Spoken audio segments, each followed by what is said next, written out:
আসসালামু আলাইকুম। আজকের ক্লাসে আপনাদের সবাইকে স্বাগত জানাচ্ছি। কেমন আছেন সবাই? ওয়ালাইকুম আসসালাম। ওয়ালাইকুম আসসালাম। সবাই ক্লিয়ার শুনতে পাচ্ছেন কিনা এবং দেখতে পাচ্ছেন কিনা আমাকে একটু কমেন্ট করে জানাবেন। আমি ক্লাস শুরু করে দিব। সবাই ক্লিয়ার শুনতে পাচ্ছেন কিনা এবং দেখতে পাচ্ছেন কিনা? জি, ওয়ালাইকুম আসসালাম। একটু কমেন্ট করে জানান সবাই ক্লিয়ার শুনতে পাচ্ছেন কিনা এবং দেখতে পাচ্ছেন কিনা। দেখি আমি একটু এই লাইটটা অফ করে দেখবো যে আসলে এই পরিস্থিতি কি হয়।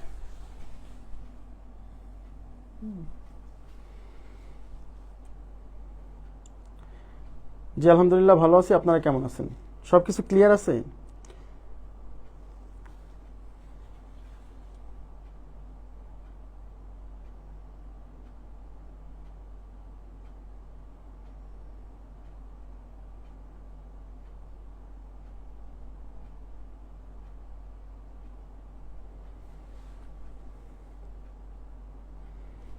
আচ্ছা, ওই লাইটটা অফ করলে আমার মুখটা কালো দেখা যাচ্ছে কিন্তু বোর্ডটা ভালো দেখা যাচ্ছে, তাই তো?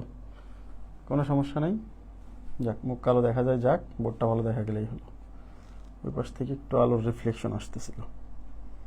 আচ্ছা, অল ক্লিয়ার বলছেন, ঠিক আছে। আচ্ছা, এই যে লাইটটা অফ করে দিলাম, এরপরে এতে কি কোনো প্রবলেম হচ্ছে? জাস্ট একটু কমেন্ট করে জানায়েন, আমি ততক্ষণে ক্লাস শুরু করে দিচ্ছি, ঠিক আছে?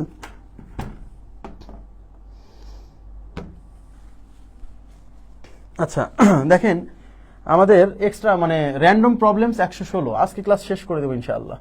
র্যান্ডম প্রবলেমস 116, র্যান্ডম প্রবলেমসের শিট কিন্তু আপনাদেরকে দেওয়া আছে। আচ্ছা, 116 নম্বর কোশ্চেনটা দেখেন কি বলছে। রবিন, আচ্ছা, Robin has 4 times as many marbles as Azad has. তার মানে হচ্ছে রবিনের কাছে 4 গুণ মার্বেল আছে আজাদের কাছে যতগুলো আছে। Robin has 4 times as many marbles as Azad has, মানে আজাদের কাছে যে পরিমাণ মার্বেল আছে রবিনের কাছে তার 4 গুণ আছে। তার মানে এখান থেকে আমরা কি রবিন এবং আজাদের মার্বেলের অনুপাত তৈরি করে ফেলবো। দেখেন, রবিন ইস টু আজাদ, এই যে আরে রবিন এতে আজাদ, তাহলে কার কাছে বেশি আছে? দেখেন, রবিনের কাছে আজাদের কাছে যা আছে তার 4 গুণ আছে। তার মানে একজনের কাছে যদি একটা থাকে আর একজনের কাছে 4টা থাকবে, এই তো। এখন কার কাছে 4টা থাকবে, কার কাছে একটা থাকবে? যার কাছে বেশি আছে তার কাছে তার অনুপাত হবে 4, যার কাছে কম আছে তার অনুপাত হবে 1। এগুলো কিন্তু আমি বলছি। তাহলে দেখেন, Robin has 4 times as many marbles as Azad has.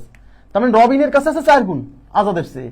তার মানে আজাদের কাছে যদি একটা থাকে রবিনের কাছে 4টা, তাহলে রবিনে হবে হচ্ছে 4 অনুপাত আর আজাদে হবে 1 অনুপাত। এটুকু বুঝছেন কিনা বলেন? ওকে, আচ্ছা।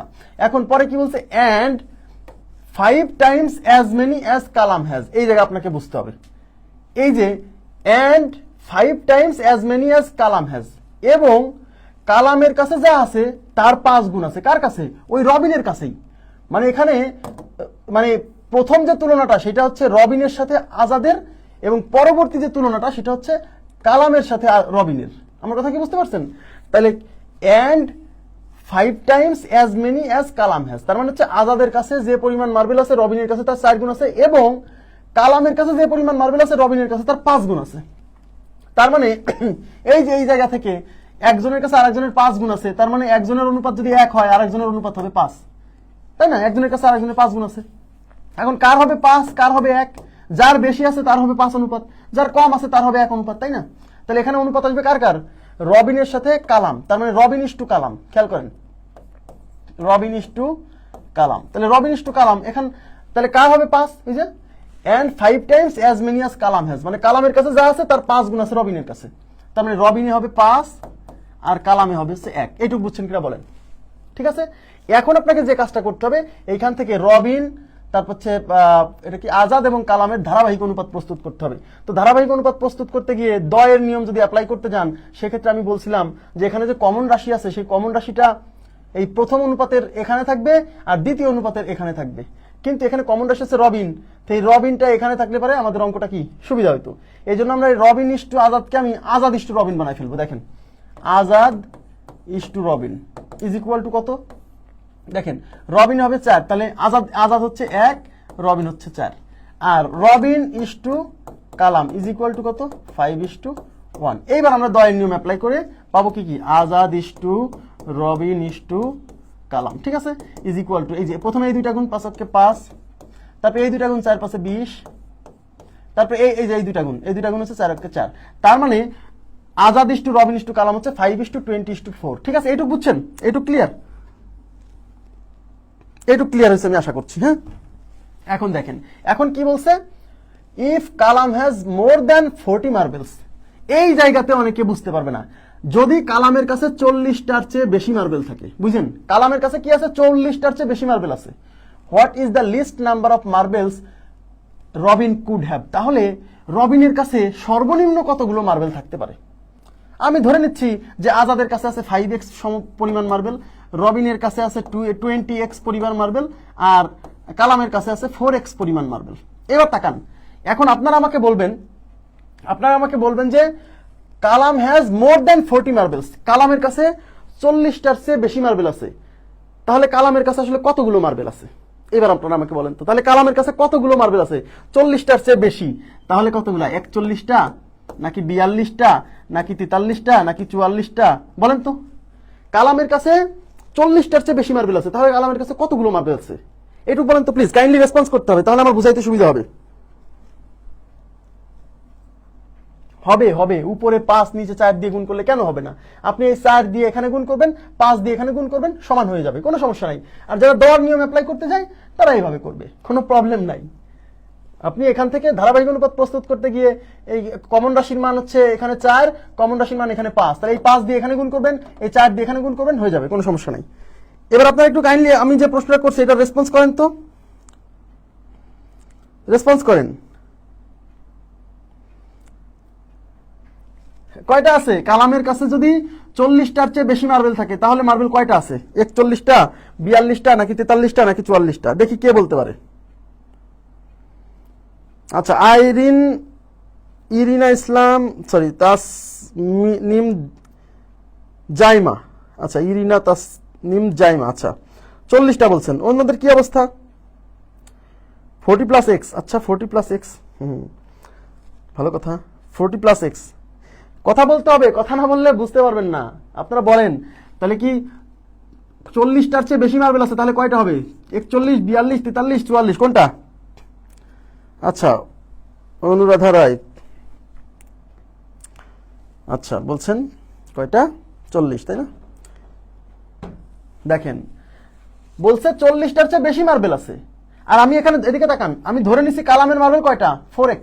এদিকে তাকান প্লিজ, আমি ধরে নিছি কালামের মার্বেল হচ্ছে 4x, আর অঙ্কে বলতেছে কালামের মার্বেল হচ্ছে 40-এর চেয়ে বেশি।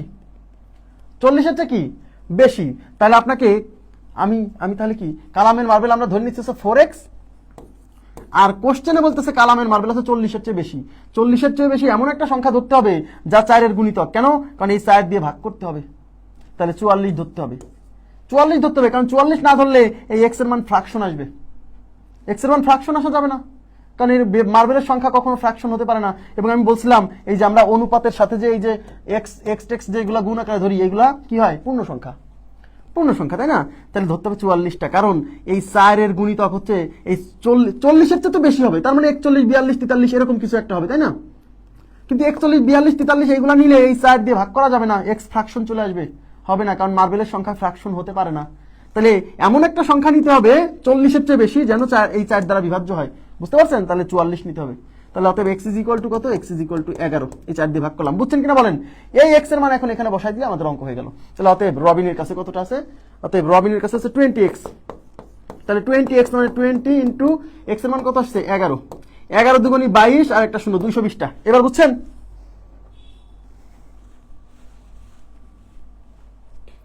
আচ্ছা, বুঝতেছি না, এখন বুঝছেন কিনা বলেন প্লিজ, এখন বুঝছেন কিনা বলেন। আগে না বুঝলেও সমস্যা নাই, এখন বুঝছেন কিনা?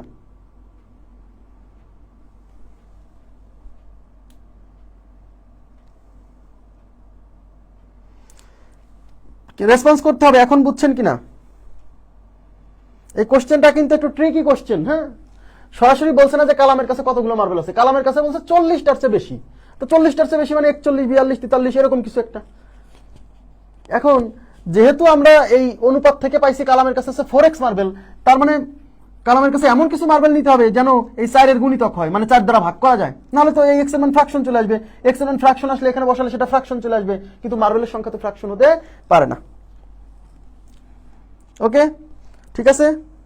হ্যাঁ 111 নম্বর করে দেবো, টেনশন করেন না, সমস্যা নেই। আচ্ছা 116 পরে আমরা চলে যাবো 138, 138-এ। আজকে সব করে দেবো, আজকে অনুপাত শেষ করে দিব, অনুপাত শেষ করে দিব, টেনশন করে না ইনশাআল্লাহ। 138 কি বলছে দেখেন, 138 বলছে in a basket the ratio of banana, in a basket the ratio of banana and Apple is 3:2।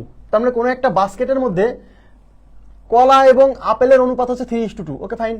If 5 bananas R removed, যদি 5টা ব্যানানা কলা ওখান থেকে সরায় ফেলা হয় ফ্রম দ্য বাস্কেট থেকে যদি 5টা কলা সরিয়ে ফেলা হয়, দেন দ্য রেশিও বিকামস 1:1।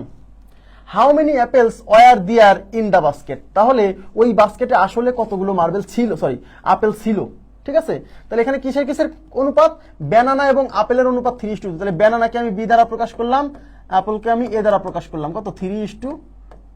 তাহলে আমি ধরে নিচ্ছি যে ব্যানানা আছে হচ্ছে 3x সংখ্যক ব্যানানা আছে, আর আপেল আছে হচ্ছে 2x সংখ্যক আপেল। বুঝতে পারছেন কিনা বলেন, এটা হচ্ছে প্রথম ধরে নিলাম। হ্যাঁ, এখন বলছে কি ইফ 5 ব্যানানাস আর রিমুভড, তার মানে একটা বাস্কেট থেকে যদি এখন 5টা ব্যানানা সরাই ফেলা হয়, তাহলে ব্যানানা আগে ছিল হচ্ছে 3x, এই 3x থেকে যদি 5টা ব্যানানা সরাই ফেলেন তাহলে ব্যানানার সংখ্যা হবে কত, 3x - 5, তাই কিনা। কিন্তু আপেল কিন্তু সরাননি, ব্যানানা সরাইছেন, তার মানে 5টা ব্যানানা কমে গেছে, কিন্তু আপেল যা ছিল তাই আছে। আপেল যেহেতু সরাননি, তার মানে আপেল আগে ছিল 2x, এখনো কিন্তু 2x থাকবে। তাহলে 5টা কলা সরাই ফেলার পরে বর্তমান কলা হচ্ছে 3x - 5 এবং বর্তমান আপেল হচ্ছে 2x। তাহলে এই বর্তমান কলা এবং বর্তমান আপেলের এই অনুপাতটা হবে কত, 1:1। তাই ইজ ইকুয়াল টু 1:1, মানে 1/1। ক্লিয়ার ব্যাপারটা। এবার এটা সমাধান করে x এর মান বের করতে হবে, সেই x এর মান ওখানে বসাই দিলে কলা এবং আপেল চলে আসবে। ওকে, এবার আর গুণ করে দেন। তো 1 দিয়ে গুণ করলে তো একই হবে, 1 দিয়ে এটাকে গুণ করলে 3x - 5 ইজ ইকুয়াল টু কত, 2x। এবার x গুলো এক পাশে নিয়ে আসবো, সংখ্যা এক পাশে নিয়ে যাবো। তাহলে এই হচ্ছে 3x, এই 2x এই পাশে যোগ আছে, এই পাশে এসে বিয়োগ হবে, এই -5 ওই পাশে যাবে +5। 3x থেকে 2x বিয়োগ হলে x is equal to 5। x এর মান 5 বের হইছে। এখন x এর মান আমি এখানে বসাবো বা এখানে বসাবো। কি চাইছে, how many apples were there in the basket, তাহলে বাস্কেটে কতগুলো আপেল ছিল, তার মানে আপেলের সংখ্যা চাইছে। তাহলে আপেল ছিল কত, 2x সংখ্যক। তাহলে x এর মান যদি ওখানে বসাই দিই, তাহলে অতএব apple is equal two 2 × x এর মান হচ্ছে 5, তাহলে 5 × 2 কত, 10। তার মানে 10টা আপেল ছিল। ক্লিয়ার ব্যাপারটা, 10টা। ব্যতিক্রম তো হবেই ভাইয়া। 44x কই পেলেন?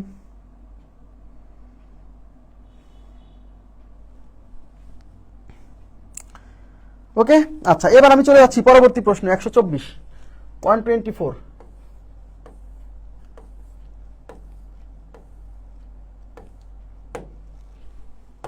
দেখেন এখানে কি বলছে, a bag contains tomatoes that are either green or red. তার মানে একটা ব্যাগের মধ্যে কিছু টমেটো আছে, সেই টমেটো গুলো হয় গ্রিন মানে সবুজ অথবা লাল। আচ্ছা, the ratio of green tomatoes to red tomatoes in the bag is 4:3। তার মানে হচ্ছে ওই ব্যাগের মধ্যে গ্রিন টমেটো মানে সবুজ টমেটো এবং লাল টমেটোর অনুপাত হচ্ছে 4:3। Okay fine. When 5 green tomatoes and 5 red tomatoes R removed, যদি ওই ব্যাগ থেকে 5টা সবুজ টমেটো এবং 5টা রেড টমেটো সরিয়ে নেওয়া হয়, দ্য রেশিও বিকামস 3:2। তাহলে অনুপাতটা হয় 3 এর সাথে 3:2। ঠিক আছে। How many red tomatoes were there originally in the bag, তার মানে তাহলে ওই ব্যাগের মধ্যে অরিজিনালি মানে আসলে অ্যাকচুয়ালি কতগুলো টমেটো ছিল, মানে এই যে সরিয়ে ফেলার আগে actually originally in the bag মানে হচ্ছে এই যে টমেটো 5টা সরাই ফেলার আগে কতটা ছিল, বুঝছেন। তাহলে প্রথমে কি বলছে, এখানে হচ্ছে গ্রিন টমেটোস আর রেড টমেটোস, এই যে contains that are either green or red. The ratio of green tomatoes to red tomatoes, আমি গ্রিন টমেটোসকে জি দ্বারা প্রকাশ করব আর রেড টমেটোসকে আমি আর দ্বারা প্রকাশ করব। এই গ্রিন টমেটোস আর রেড টমেটোসের অনুপাত কত, 4:3, মানে 4:3। তাহলে আমি ধরে নিচ্ছি যে গ্রিন টমেটোস থাকবে হচ্ছে 4x সংখ্যক আর রেড টমেটোস থাকবে হচ্ছে 3x সংখ্যক। ক্লিয়ার ব্যাপারটা। When 5 green tomatoes and 5 red tomatoes are removed, তার মানে এখন আপনি এখান থেকে 5টা গ্রিন টমেটো সরাই ফেলবেন। তাহলে গ্রিন টমেটোস আগে ছিল 4x, এখান থেকে যদি 5টা টমেটো সরাই ফেলেন তাহলে বর্তমান টমেটো হচ্ছে 4x - 5। এবং 5 রেড টমেটোস আর রিমুভড, এবং আগে রেড টমেটোস ছিল 3x সংখ্যক, এখান থেকে যদি 5টা সরাই ফেলেন তাহলে বর্তমান রেড টমেটোস হচ্ছে 3x - 5। তাহলে 5টা গ্রিন টমেটোস সরানোর পরে বর্তমান গ্রিন টমেটোস 4x - 5, 5টা রেড টমেটোস সরানোর পরে বর্তমান রেড টমেটোস 3x - 5। এখন এই গ্রিন টমেটোস আর রেড টমেটোসের এই অনুপাতটা হবে কত, অনুপাতটা হবে 3:2, মানে 3/2। এইটা ক্যালকুলেশন করে x এর মান বের করবেন, সেই x এর মান ওখানে বসাই দিলে হয়ে গেল, ব্যাস। এবার আর গুণ করেন। এই 3 দিয়ে 3 3 9x minus 3 5 15 is equal two 4 4 দুগুণে 8x মাইনাস হচ্ছে 5 দুগুণে 10। এই 9x দেখেন এদিকে একবারে করে দিব, এই 8x এই পাশে যোগ আছে, এই পাশে এসে বিয়োগ হবে, 9x থেকে 8x বিয়োগ হলে থাকবে x, এই পাশে আছে মাইনাস 10, এই মাইনাস 15 ওই পাশে গেলে প্লাস 15, প্লাস 15 থেকে 10 বিয়োগ হয়ে গেলে থাকবে হচ্ছে 5, তাহলে x এর মান 5। এই x এর মান এখন ওখানে বসাই দেবো। অঙ্কে চাইছে কি how many red tomatoes were there originally in the bag, তাহলে অ্যাকচুয়ালি ব্যাগের মধ্যে কতগুলো রেড টমেটোস ছিল, তাহলে রেড টমেটোস চাইছে, তো রেড টমেটোস মানে যে 3x, তাহলে অতএব red tomatoes equal to 3x মানে 3 গুণ x এর মান কত 5, তাহলে মানে 3 5 15, তার মানে 15টা রেড টমেটোস ছিল হচ্ছে ব্যাগের মধ্যে। ক্লিয়ার ব্যাপারটা? 15টা। এখন বলেন আপনাকে যদি বলতো যে সরিয়ে ফেলার পরে, যদি এটা না বলে বলতো যে সরিয়ে ফেলার পরে মানে টমেটোগুলো সরানোর পরে কতগুলো ছিল, তাহলে কিন্তু 15টা হতো না, কারণ 5টা সরাই ফেলছেন, তখন 15 থেকে 5 বিয়োগ দিয়ে 10টা হতো, এরকম আসতে পারে। ঠিক আছে, আমি জাস্ট বললাম। এবার 121 নাম্বার কোশ্চেন। 121 কি বলছে দেখেন 121 বলছে the current ratio of boys to girls, the current মানে বর্তমান, হ্যাঁ, the current ratio of boys to girls at a certain school is 2:5। তার মানে কোন একটা স্কুলে বয়েজ মানে বালক এবং বালিকার অনুপাত বর্তমানে, যে কারেন্ট মানে বর্তমান, ঠিক আছে, বর্তমান হচ্ছে 2:5। ওকে fine. If 12 additional boys were added to the school, যদি 12 জন অতিরিক্ত বালক ওই স্কুলে জয়েন করে, ওই স্কুলে যুক্ত করা হয়, ঠিক আছে, okay fine. The new ratio of boys to girls would be 4:9। তাহলে ওই স্কুলের বর্তমান বালক এবং বালিকার অনুপাত হবে 4:9। How many boys currently attend the school, হ্যাঁ, তাহলে কারেন্টলি অ্যাটেন্ড দ্য স্কুল মানে ওই যে কারেন্ট মানে ওই প্রথম যে কথাটা বলছে ওই সময়কার, হ্যাঁ, কতগুলা বয়েজ এখানে অ্যাটেন্ড করতেছে সেটা বের করতে বলছে। তাহলে বয়েজ টু গার্লস, এই যে বয়েজ টু গার্লস কত, এই যে বয়েজ টু গার্লস কত 2:5। তাহলে আমি ধরে নিচ্ছি যে বয় হচ্ছে 2x আর গার্লস হচ্ছে 5x, এইটুকু বুঝছেন কিনা বলেন। এবার কি বলছে, if 12 additional boys were added to the school, তাহলে বয়েজ আগে ছিল হচ্ছে 2x, তাহলে এখন যদি আরো 12 জন যুক্ত হয় তাহলে বর্তমান বয়েজ হচ্ছে ওই 2x এর সাথে 12 যোগ হবে, এটা হচ্ছে বর্তমান বয়েজ। কিন্তু গার্লস কিন্তু ভাই চেঞ্জ হবে না, কারণ গার্লস আগেও যা ছিল এখনো তাই থাকবে। কেন? কারণ গার্লস তো নতুন করে জয়েন করেনি, অ্যাড করা হয়নি, তার মানে গার্লস আগেও ছিল 5x, এখনো 5x। তো এটা হচ্ছে বর্তমান গার্লস, মানে 12 জন যুক্ত হওয়ার পরের বয়, আর এটা হচ্ছে গার্লস। এটা এখন এই বয়েজ আর গার্লসের এই অনুপাতটা হয়ে গেছে কত 4:9, মানে 4/9। এখন এইখান থেকে আপনি x এর মান বের করবেন, সেই x এর মান ওখানে বসাই দিবেন, কারণ বলছে how many boys currently attend the school. Currently বলতে এই যে এখানে কারেন্ট মানে বর্তমান কথা বলছে, ঠিক আছে, তাহলে কারেন্ট মানে ওই বর্তমানে কতগুলা সেটাই চাইছে।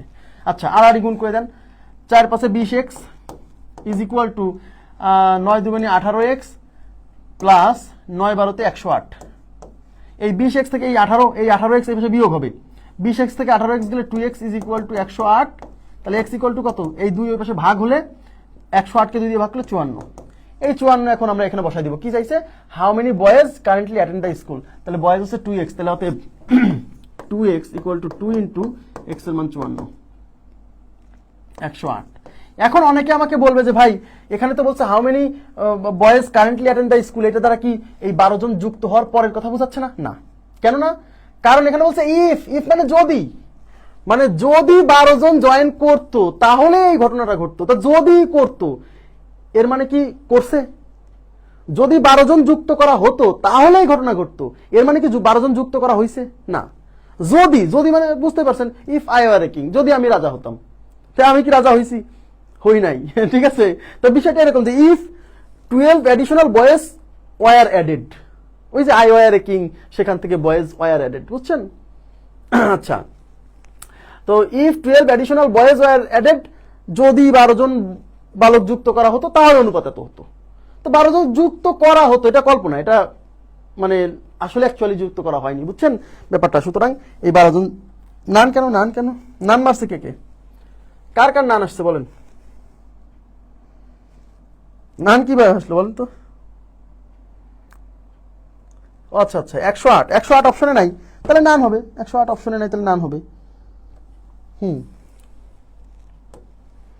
জি 108 যেহেতু অপশনে নাই তাহলে নান হবে। সরি, আমি মনে করছি যে অপশনে 108 আছে, সমস্যা নেই।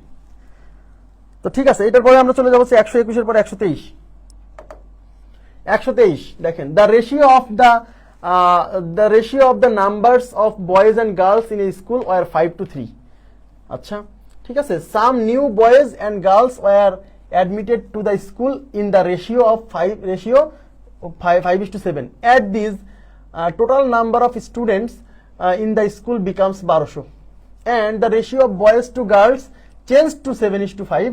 What was the number of students in the school before new admission? শোনেন, এইটা রিটেন পরীক্ষা আসছে, বুঝছেন, রিটেন পরীক্ষা আসছে এবং এই কোশ্চেনটা হচ্ছে আমরা যতগুলা কোশ্চেন সলভ করছি তার মধ্যে একটু ভিন্ন ধর্মী, যেহেতু লিখিত পরীক্ষা আসছে সবাই একটু মনোযোগ দিয়ে বুঝবেন।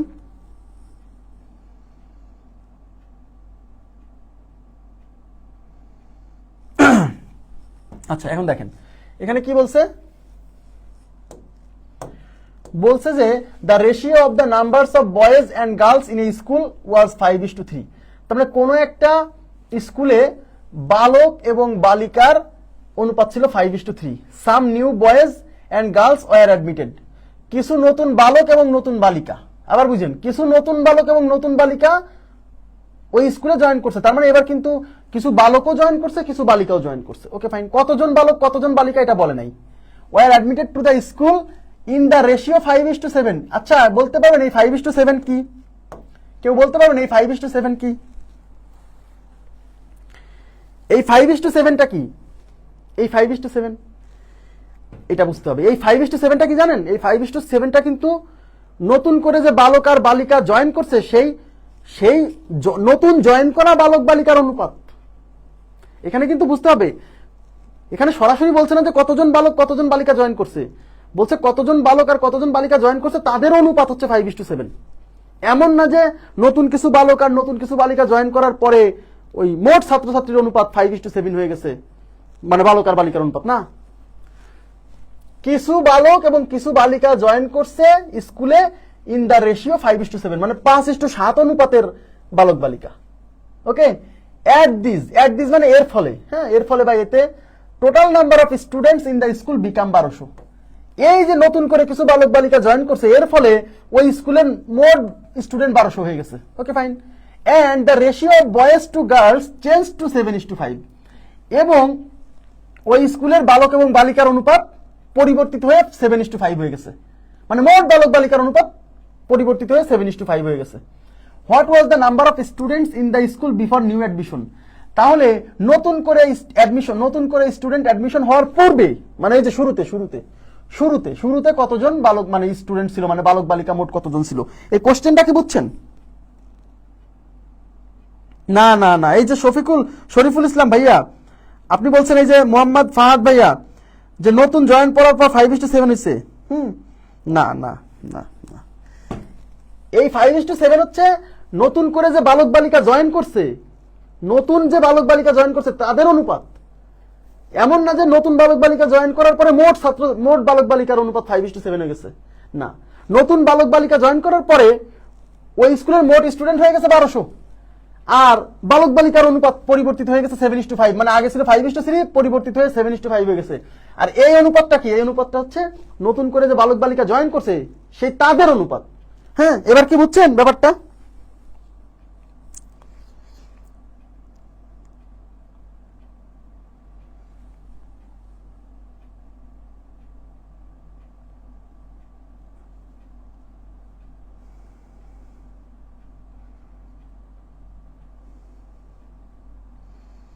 আপনারা কি আচ্ছা আচ্ছা দেখেন, তাহলে এই কোশ্চেনটা আমরা কিন্তু ভাইয়া প্রথম থেকে সলভ করব না, আমরা শেষ থেকে সলভ করব। এখন অনেকে বলবে যে ভাই শেষ থেকে কেন সলভ করবেন? কারণ এতক্ষণ আমরা যত অঙ্ক করছি প্রথমেই দেওয়া থাকতো কোন স্কুলে মোট ছাত্রছাত্রী সংখ্যা এতজন, আর এই কোশ্চেনে প্রথমে কতজন ছিল সেটা দেওয়া নাই। নতুন করে কিছু বালক বালিকা জয়েন করার পরে মোট স্টুডেন্ট 1200 হয়েছে। এই 1200 স্টুডেন্ট হয়েছে কিছু বালক বালিকা জয়েন করার পরে। তার মানে এই যে 1200 স্টুডেন্ট, এই 1200 স্টুডেন্টের মধ্যে কতজন বয়েজ আছে আর কতজন গার্লস আছে সেটাই যে এই অনুপাত থেকে বেরোবে, যে অ্যাট দিস মানে এই জয়েন করার ফলে স্টুডেন্ট সংখ্যা হয়ে গেছে 1200 আর বালক বালিকার অনুপাত হয়ে গেছে 7:5। তাহলে এই 1200 জনের মধ্যে কতজন বালক আছে কতজন বালিকা আছে সেটা বের করে ফেলতে পারবো না? ইয়েস, তার মানে হচ্ছে অ্যাডমিশনের পরে এই যে আফটার অ্যাডমিশন, এই যে এখানে লিখবো আফটার অ্যাডমিশন।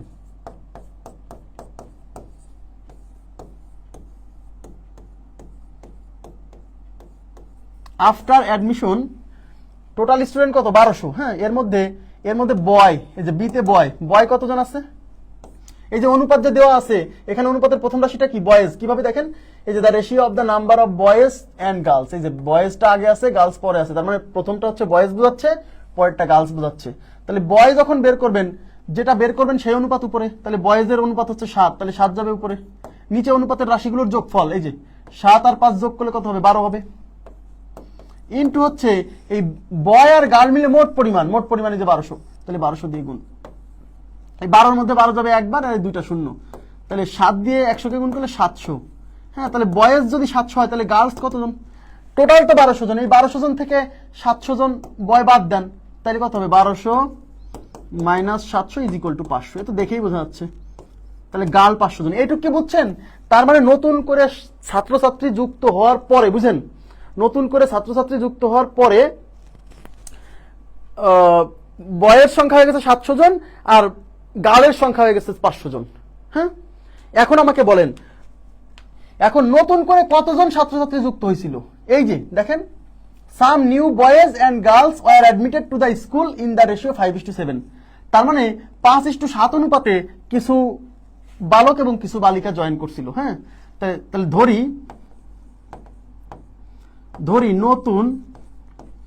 নতুন করে বালক ভর্তি হয়েছিল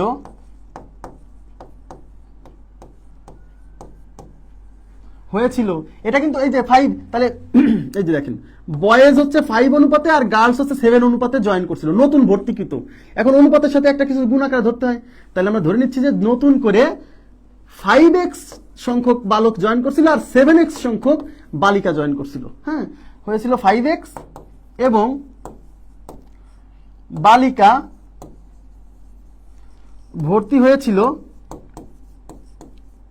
লিখিত পরীক্ষার কোশ্চেন তো একটু বুঝে শুনে উত্তর দিতে হবে, হয়েছিল 7x। এইটুক কি বুঝছেন? প্লিজ কাইন্ডলি একটু বলেন তো এই এলাকা বুঝছেন কিনা। নতুন করে আমরা কি জানি, নতুন করে কতজন বালক আর বালিকা ভর্তি হয়েছিল তার অনুপাত দেওয়া আছে, তাহলে অনুপাতের সাথে আমাকে x ধরতে হবে। তাই আমরা 5-এর সাথে x ধরে মনে করতেছি যে নতুন করে বালক ভর্তি ছিল 5x আর নতুন করে বালিকা ভর্তি ছিল 7x। এইটুকু ক্লিয়ার কিনা বলেন তো প্লিজ, কাইন্ডলি একটু রেসপন্স করেন তো। এটুকু বুঝছেন কিনা?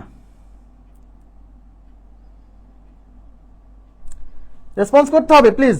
এখানে যদি কোথাও সমস্যা থাকে বলতে হবে, নাহলে কিন্তু এই প্রশ্ন সমাধান আসবে না।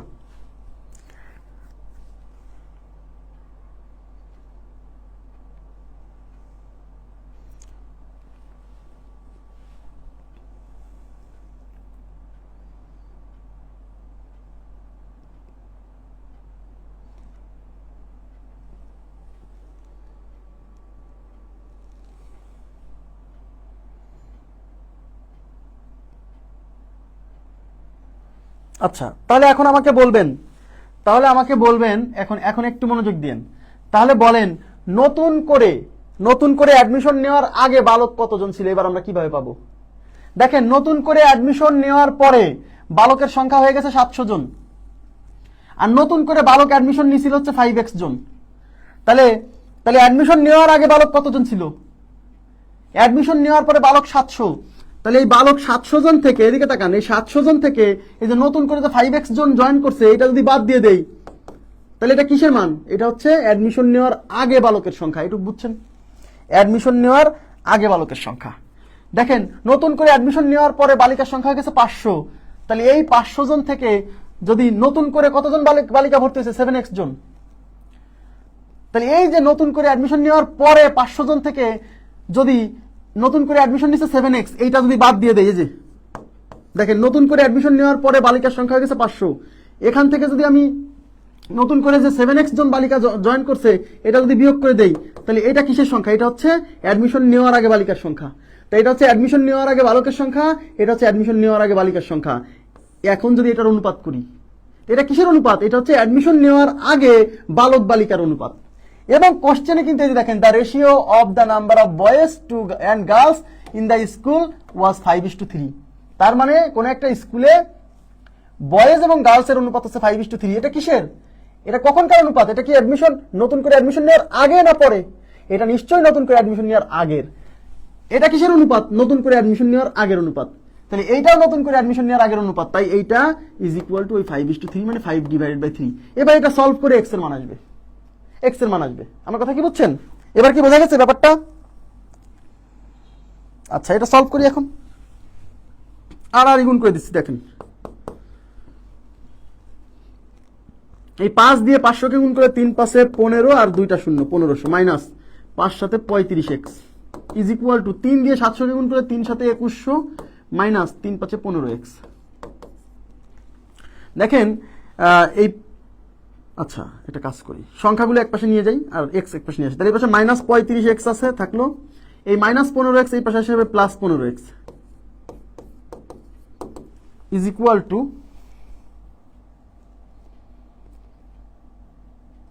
3 7 21 5 5 2500। আচ্ছা 5 5 2500, এটা 2500 হবে। আমি কি লিখছি? এটা হবে 2500। হ্যাঁ 2500। আচ্ছা তাহলে এই মাইনাস 35x থাকলো, এই মাইনাস 15x, এই পাশে প্লাস 15x, এই পাশে 2100 আছে, থাকলো এই 2500, এই পাশে যাবে মাইনাস 2500। তাহলে মাইনাস 35x থেকে 15x চলে গেলে পরে minus 20x is equal two minus 2500 থেকে 2100 গেলে মাইনাস 400।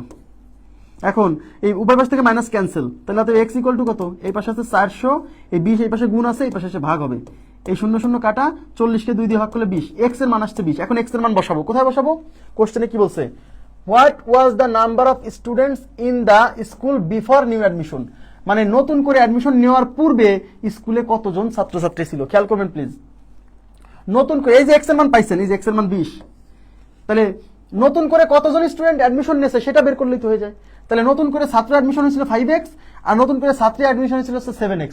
তাহলে এই 5x এ যদি আমরা x এর মান বসাই, খেয়াল করেন এই যে আমি একটু এইটা মুছে দিই। হ্যাঁ, নতুন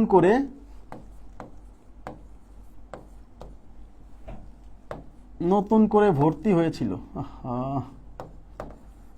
নতুন করে ভর্তি হয়েছিল ইজ ইকুয়াল টু কত বলেন তো? এই 5x প্লাস 7x। তাহলে 5x plus 7x is equal two 12x is equal two 12 into x এর মান কত? x এর মান হচ্ছে 20।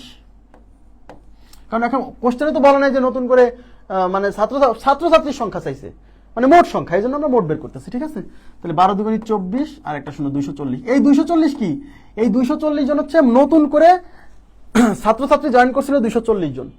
তাইলে অ্যাডমিশন, নতুন করে অ্যাডমিশন নেওয়ার পরে স্টুডেন্ট হয়ে গেছিল 1200। তাহলে টোটাল 1200 থেকে আমি যদি নতুন করে যতজন জয়েন করছিল সেটা বাদ দিয়ে দিই তাহলে হয়ে গেল। তার মানে এই 1200 থেকে এই 240 জন বাদ দিলেই আমরা পেয়ে যাব। হ্যাঁ, তাহলে আমরা কি লিখবো এখন? তাহলে অতএব নতুন করে অ্যাডমিশন নেওয়ার পূর্বে স্টুডেন্ট সংখ্যা ছিল হচ্ছে কত? 1200 মাইনাস 240। তাহলে 1200 থেকে আগে 200 বাদ দেন, তার মানে 1000, তারপর 40 বাদ দেন, তার মানে 960, তার মানে 960 জন। তাহলে উত্তর হচ্ছে 960 জন। এই অঙ্কটা কিন্তু আমরা প্রথম মানে শুরু করছি শেষ থেকে। কারণ শেষ থেকে শুরু করার কারণ কি? কারণ যেহেতু আমাদের বলে দিচ্ছে যে নতুন করে অ্যাডমিশন নেওয়ার পরে স্টুডেন্ট সংখ্যা 1200 হয়েছে, তার মানে ওই যে স্টুডেন্ট মোট সংখ্যা 1200, এই 1200টা তো ভাই নতুন করে অ্যাডমিশন নেওয়ার পরের স্টুডেন্ট সংখ্যা। যেহেতু মোট স্টুডেন্ট সংখ্যা আমার মানে অ্যাডমিশন নেওয়ার পরের স্টুডেন্ট সংখ্যা দেওয়া ছিল মোট স্টুডেন্ট, তাই আমরা লাস্ট থেকে শুরু করছি। যদি শুরুতে আমাকে বলতো স্টুডেন্ট সংখ্যা 1200, তাহলে শুরু থেকে করতাম। হ্যাঁ, কোনো হার্ড না, কোনো হার্ড না। আপনাকে আগে কনসেপ্ট বুঝতে হবে, কনসেপ্ট বুঝলে হার্ড না, কনসেপ্ট না বুঝলে হার্ড। আপনাকে আপনি যদি ধারণাটা বোঝেন যে অঙ্ক আমি শুরু করলাম এখান থেকে কেন, কারণ মোট স্টুডেন্ট যে 1200, এটা কি? এটা অ্যাডমিশন নেওয়ার আগে না পরে? এটা অ্যাডমিশন নেওয়ার পরের। তাহলে আমাকে অবশ্যই অ্যাডমিশন নেওয়ার পরের স্টুডেন্ট সংখ্যা, এই যে অ্যাডমিশন নেওয়ার পরে এই 1200 এর মধ্যে কতজন বয় আছে কতজন গার্ল আছে বের করে ফেলছি। এইবার আমরা নতুন করে কতজন জয়েন করছিল, যেহেতু নতুন করে কতজন বালক কতজন বালিকা জয়েন করছে সরাসরি দেওয়া নাই, দেওয়া আছে কতজন বালক আর কতজন বালিকা জয়েন করছে তার অনুপাত। তাহলে অনুপাতের সাথে একটা কিছু গুণাকার ধরতে হবে। তাহলে বালক জয়েন করছে 5x জন, বালিকা জয়েন করছে 7x জন। তাহলে এই যে বালক ছিল 700 অ্যাডমিশন নেওয়ার পরে, তাহলে এই 700 জন যেহেতু অ্যাডমিশন নেওয়ার পরের বালক, তাহলে সেখান থেকে এই বালক 5x যে নতুন করে জয়েন করছে এটা বাদ দিলে অ্যাডমিশন নেওয়ার পূর্বে বালক সংখ্যা, তাই না? আর এই 500 জন হচ্ছে অ্যাডমিশন নেওয়ার পরের বালিকা সংখ্যা, সেখান থেকে নতুন করে 7x বালিকা জয়েন করছে, এটা বাদ দিলে অ্যাডমিশন নেওয়ার পূর্বের বালিকা সংখ্যা। কেন পূর্বের জায়গায় যাচ্ছি? কারণ এই যে অনুপাতটা যে 5:2 দেওয়া আছে, এটা তো অ্যাডমিশন নেওয়ার পূর্বের অনুপাত, তাই আমরা অ্যাডমিশন নেওয়ার পূর্বে কতজন ছিল সেটা আগে যাচ্ছি, বুঝছেন? ওকে, এটা কত নাম্বার গেল? এটা হচ্ছে 123। 123 এর পর আমি যাবো হচ্ছে 122। 122 the ratio of boys to girls in a class is 2 divided by 5। আচ্ছা, তার মানে হচ্ছে কোন একটা ক্লাসে বয় এবং গার্ল মানে বালক এবং বালিকার অনুপাত হচ্ছে 2/5। If 2 boys leave and 4 girls join the class, যদি 2 জন বালক মানে চলে যায় এবং 4 জন বালিকা যদি জয়েন করে, নতুন করে আসে, okay fine, the ratio of the boys to girls becomes 1/4, মানে 1/4 মানে 1:4, বুঝছেন? 2/5 মানে 2:5। Originally how many girls were in the class? তাহলে প্রকৃতপক্ষে ওই ক্লাসে কতজন গার্লস ছিল, মানে পূর্বেরটা চাইছে। তাহলে দেখেন এই যে বয়ের সাথে গার্লসের অনুপাত, তাহলে বয় ইস টু গার্লস কত? 2 ডিভাইডেড বাই 5 মানে 2:5। তাহলে ধরে নিচ্ছি বয় হচ্ছে 2x আর গার্ল হচ্ছে 5x, okay fine. If 2 boys leave, এই যে বয় ছিল হচ্ছে 2x, এখন 2 জন বালক যদি লিভ করে চলে যায়, তাহলে বর্তমান বালক হবে 2x থেকে 2 বাদ দিতে হবে, তাই কি না? আচ্ছা, এন্ড 4 গার্লস জয়েন, এবং 4 জন গার্ল যদি জয়েন করে, তাহলে গার্ল আগে ছিল 5x, এখন আরো 4 জন যদি জয়েন করে, তাহলে বর্তমান গার্ল হবে 5x ওই +4। এটা হচ্ছে বর্তমান বালক, মানে 2 জন বালক চলে যাওয়ার পরের অবস্থা, 4 জন বালিকা জয়েন করার পরের অবস্থা। এই ক্ষেত্রে এই অনুপাতটা হবে 1/4, তাই ইকুয়াল টু 1 ডিভাইডেড বাই 4। এবার ক্যালকুলেশন করে x এর মান বের করতে হবে, সেই x এর মান ওখানে বসাই দিলে হয়ে যাবে। আর গুণ করেন, তাহলে 4 দুগুণে 8x মাইনাস 4 দুগুণে 8 ইজ ইকুয়াল টু, এই 1 দিয়ে গুণ করলে 5x +4। দেখেন এই 8x থেকে এই 5x বিয়োগ হলে 3x, এই পাশে 4 আছে থাকলো, এই -8 ওই পাশে গেলে +8 হবে, এই 4 এর সাথে 8 যোগ হলে 12। তাহলে x ইকুয়াল টু কত? এই 3 এই পাশে গুণ আছে, ওই পাশে ভাগ হবে, 12 কে 3 দিয়ে ভাগ করলে 4, x এর মান 4। এখন এই x এর মান আমরা ওখানে বসাই দিব। How many girls were there in the class, তাহলে এই x এর মান 4, এই গার্ল কত? এই যে গার্ল হচ্ছে 5x, তাহলে 5x এ যদি বসান তাহলে 5 ইনটু x এর মান 4, 4 5 20। How many girls were originally in the class, তার মানে কতজন বালিকা ছিল, অ্যাকচুয়ালি ছিল। এই যে এখানে যদি ইফ বলছে, ইফ মানে কি? মানে যদি 2 জন বালক চলে যেত আর 4 জন গার্ল জয়েন করতো, তাহলে অনুপাতটা এমন হতো। এর মানে এমন না যে তারা জয়েন করছে, বালক চলে গেছে, বালিকা জয়েন করছে, এরকম না, মানে যদি হতো। আচ্ছা, তাহলে how many girls were in the class, তাহলে কতজন ছিল, মানে পূর্বে প্রথমে কতজন ছিল সেটা চাইছে। ক্লিয়ার ব্যাপারটা? বোঝা গেছে? ওকে, এবার আমি চলে যাচ্ছি পরবর্তী প্রশ্নে। আচ্ছা, পরবর্তী প্রশ্ন হচ্ছে 122 এর পর 125।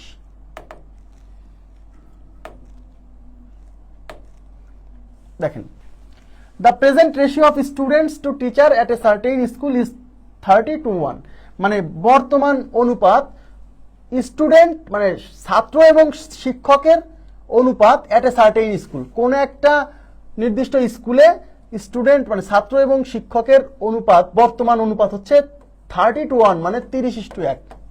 30:1 মানে 30 জন শিক্ষার্থী থাকলে 1 জন শিক্ষক থাকবে, বুঝছেন?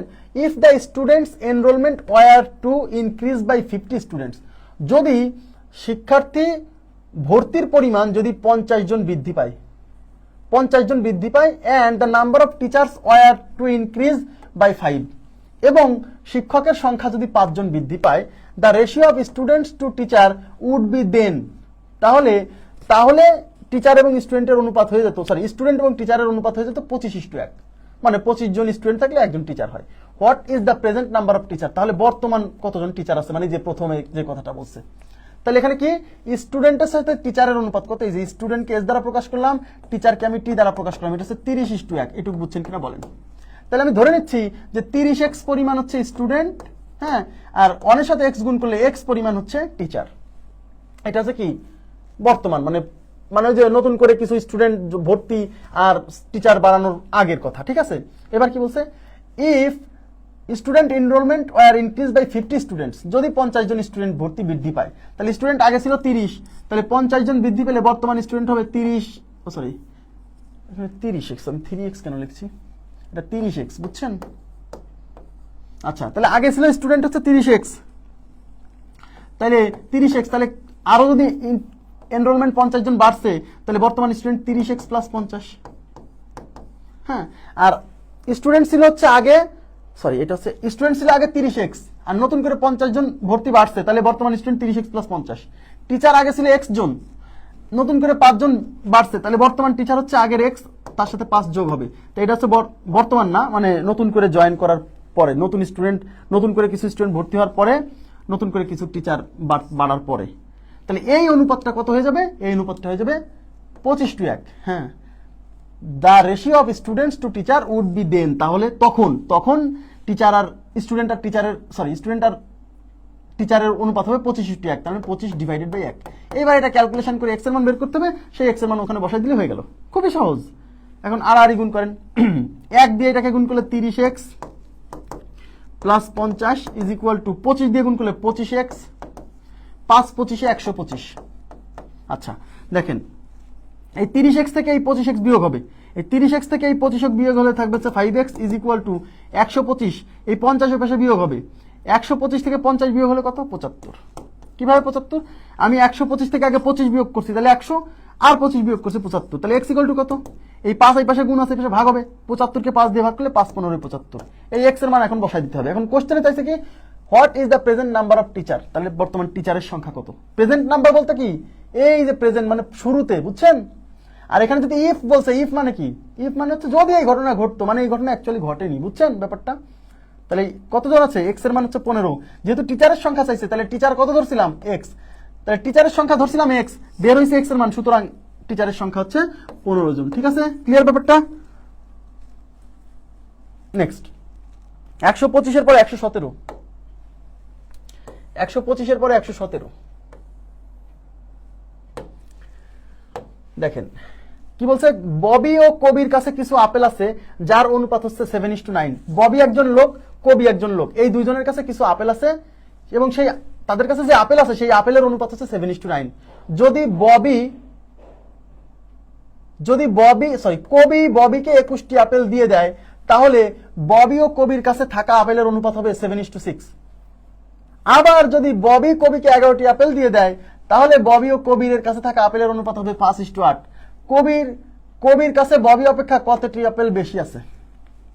কবির কাছে ববি অপেক্ষা কতটি আপেল বেশি আছে? অঙ্কটা দেখেই মনে হচ্ছে এ তো বিশাল অঙ্ক, আসলে বিশাল অঙ্ক না, সহজ অঙ্ক। দেখেন, তাহলে আমি ববির আপেলকে আমি বি দ্বারা প্রকাশ করব, কবির আপেলকে আমি কে দ্বারা প্রকাশ করব। ঠিক আছে,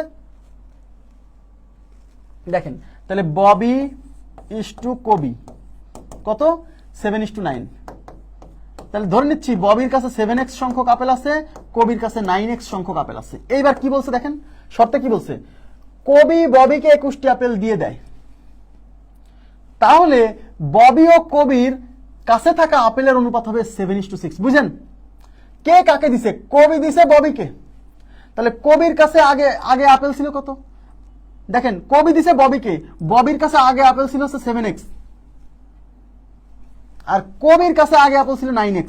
তাহলে কবির কাছে আগে আপেল ছিল 9x, যেহেতু কবি ববিকে 21টা আপেল দিয়ে দিয়েছে, তাহলে কবির কাছে নিশ্চয়ই আপেলের সংখ্যা কমে গেছে 21টা, তার মানে বর্তমানে কবির আপেল হচ্ছে 21টা।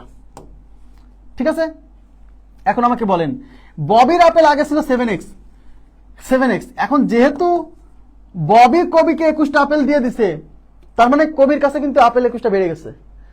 এখানে কিন্তু সরাসরি বলা নাই যে কবির কাছে কবি ববিকে 21টা আপেল দিয়ে দিল, তার মানে কবির আপেল 21টা কমে গেছে, কিন্তু ওই যে 21টা কমে গেল, ওই 21টা তো আবার ববির কাছে চলে গেছে, তার মানে ববির যে আপেল আগে 7x ছিল তার সাথে 21টা যোগ হবে, তাহলে বর্তমান ববির আপেলের সংখ্যা হচ্ছে 7x প্লাস 21। বুঝছেন?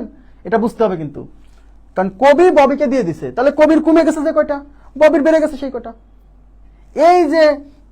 এই অবস্থায় এই যে কবি ববিকে 21টা আপেল দেওয়ার পরে এই যে কবি মানে এটা ববির আপেল, এটা কবির আপেল, আর এই অনুপাতটা হবে কত? এই যে কবি ববিকে 21টা আপেল দিয়ে দিলে, তাহলে ববি ও কবির কাছে থাকা আপেলের অনুপাত 7:6। এই যে 7:6 এটা কখনকার অনুপাত? এটা হচ্ছে কবি ববিকে 21টি আপেল দিয়ে দেওয়ার পরের অনুপাত। তাহলে কবি ববিকে 21টা আপেল দেওয়ার পরে এটা ববির আপেল, এটা কবির আপেল, তাহলে ববি ডিভাইডেড বাই কবি ইজ ইকুয়াল টু কত? এই যে 7:6 মানে 7/6। ববিকে উপরে রাখছি, কবিকে নিচে রাখছি, কারণ কি বলে দিছে যে কবি ববিকে 21টা আপেল দেওয়ার পর ববি ও কবির আপেলের অনুপাত, তার মানে এটা হচ্ছে ববি, এটা হচ্ছে কবি, তাহলে প্রথমটা ববি পরেরটা কবি, তাই উপরে ববি রাখছি নিচে কবি রাখছি। এখন এটাকে আর গুণ করে ক্যালকুলেশন করে এক্স এর মান বের করবেন, সেই এক্স এর মান এখানে বসাই দিলে ববির আপেল কবির আপেল বেরোবে। কোশ্চেনে চাইছে কবির কাছে ববি অপেক্ষা কতটি আপেল বেশি ছিল, তার মানে এদের আপেলের পার্থক্য চাইছে। তো আগে এক্স এর মান বের করি আর গুণ করেন। দেখেন 7 9 63x মাইনাস এই যে 7 দিয়ে 21কে গুণ করলে সরাসরি পাচ্ছেন না, 7 অক্ষে 7 7 দুগুণে 14 মানে 147 is equal two 6 7 42x minus 6 1 6 6 দুগুণে 12 126। এখন এই 63x এক্স গুলো একপাশে নিয়ে আসেন, 63x এই 42x এই পাশে এসে বিয়োগ হবে ইজ ইকুয়াল টু মাইনাস 126। আচ্ছা আচ্ছা এখানে এটা প্লাস হবে, এই যে 6 1 6 6 দুগুণে 12 প্লাস হবে, তাহলে প্লাস 126। তার মানে এই পাশে 126 আছে থাকলো, এই মাইনাস 147 ওই পাশে প্লাস 147। তাহলে 63 থেকে 42 গেলে 21x ইজ ইকুয়াল টু 27 13 3 হাতে 1 6 2 6 1 7 273। তাহলে x ইকুয়াল টু কি হবে, x ইকুয়াল টু এই 21 এই পাশে গুণ আছে ওই পাশে যে ভাগ হবে, তাহলে 273 ডিভাইডেড বাই 21। এই 27 এর মধ্যে 21 যাবে একবার, থাকলো 6 6 এর পরে 3 63 3 21 63, তার মানে হচ্ছে x ইকুয়াল টু 13। কোশ্চেনে কি চাইছে, কোশ্চেনে চাইছে পরের শর্ত জানার দরকার নাই, কারণ পরের শর্ত লাগবেই না, এই যে পরে যে শর্তটা দেওয়া আছে ওটা আমাদের লাগবেই না, ওটা সারাই হয়ে গেছে।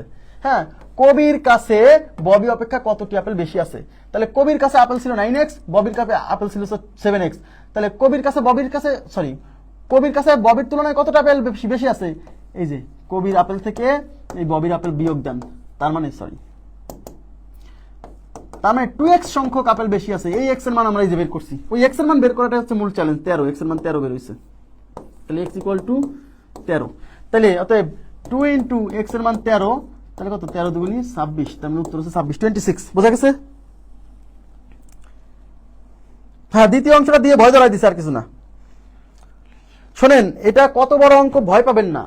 পরীক্ষার হলে প্রশ্ন যখন কঠিন হবে, এই প্রশ্ন আপনার জন্য কঠিন না, এই প্রশ্ন সবার জন্য কঠিন। আর কঠিন কোশ্চেনে আপনার তো সব পারা লাগবে না, বুঝছেন কি ব্যাপারটা, ম্যাক্সিমাম পারলেই হবে, ম্যাক্সিমাম পারা লাগবে না। দেখবেন যে এই প্রশ্ন যখন পরীক্ষা হয়েছিল 2019 সালে, কোশ্চেনটা আসলে হার্ড হয়েছিল। হ্যাঁ, ওখানে যারা মনে করেন যে 50% অঙ্ক পারছে তারা সবাই ঠিক ছিল। আর বেশিরভাগ পরীক্ষায় কঠিন কোশ্চেন বেশি থাকে না, বেশিরভাগ সহজ অঙ্ক থাকে, হয়তো 20টা অঙ্কের মধ্যে 3-4টা কঠিন প্রশ্ন থাকে, ওই 3-4টা কঠিন প্রশ্ন থাকবেই, ওই 3-4টা কোশ্চেন না পারলেও সমস্যা হয় না, বুঝছেন কি। আর ওর মধ্যে যদি সময় থাকে 2-4টা পারলেই হয়, কারণ 5টা কোশ্চেন খুব কঠিন আছে, ওখান থেকে 2টা প্রশ্ন পারলে আপনি আগাই গেলেন, কারণ বেশিরভাগ মানুষ ওই 5টার একটাও পারবে না। হ্যাঁ, এজন্য কঠিন অঙ্ককে অ্যাভয়েড করবেন না। আর একটা অঙ্ক, এই অঙ্ক সলভ করতে সর্বোচ্চ আপনার 1 মিনিট সময় লাগবে। এখন অনেকে বলবে যে ভাই 1 মিনিট তো সময় পাওয়া যায় না। ভাই, বাংলা তারপর সাধারণ জ্ঞান, এখানে সময় নষ্ট করা যাবে না, ওখান থেকে সময় সেভ করে সেগুলো অঙ্কে ইনভেস্ট করতে হবে। কথা কি বুঝছেন? আমি নিজে অনেক প্রিলিমিনারি পরীক্ষা দিছি, বিসিএস প্রিলিমিনারি 3বার পাস করছি, ঠিক আছে। আরো যে চাকরিটা পাইছি এখানেও তো প্রিলিমিনারি পরীক্ষা দিয়ে চাকরি পাইছি। কথা কি বুঝছেন? আরো ব্যাংকের অনেক প্রিলিমিনারি পাস করছি অনেকগুলা।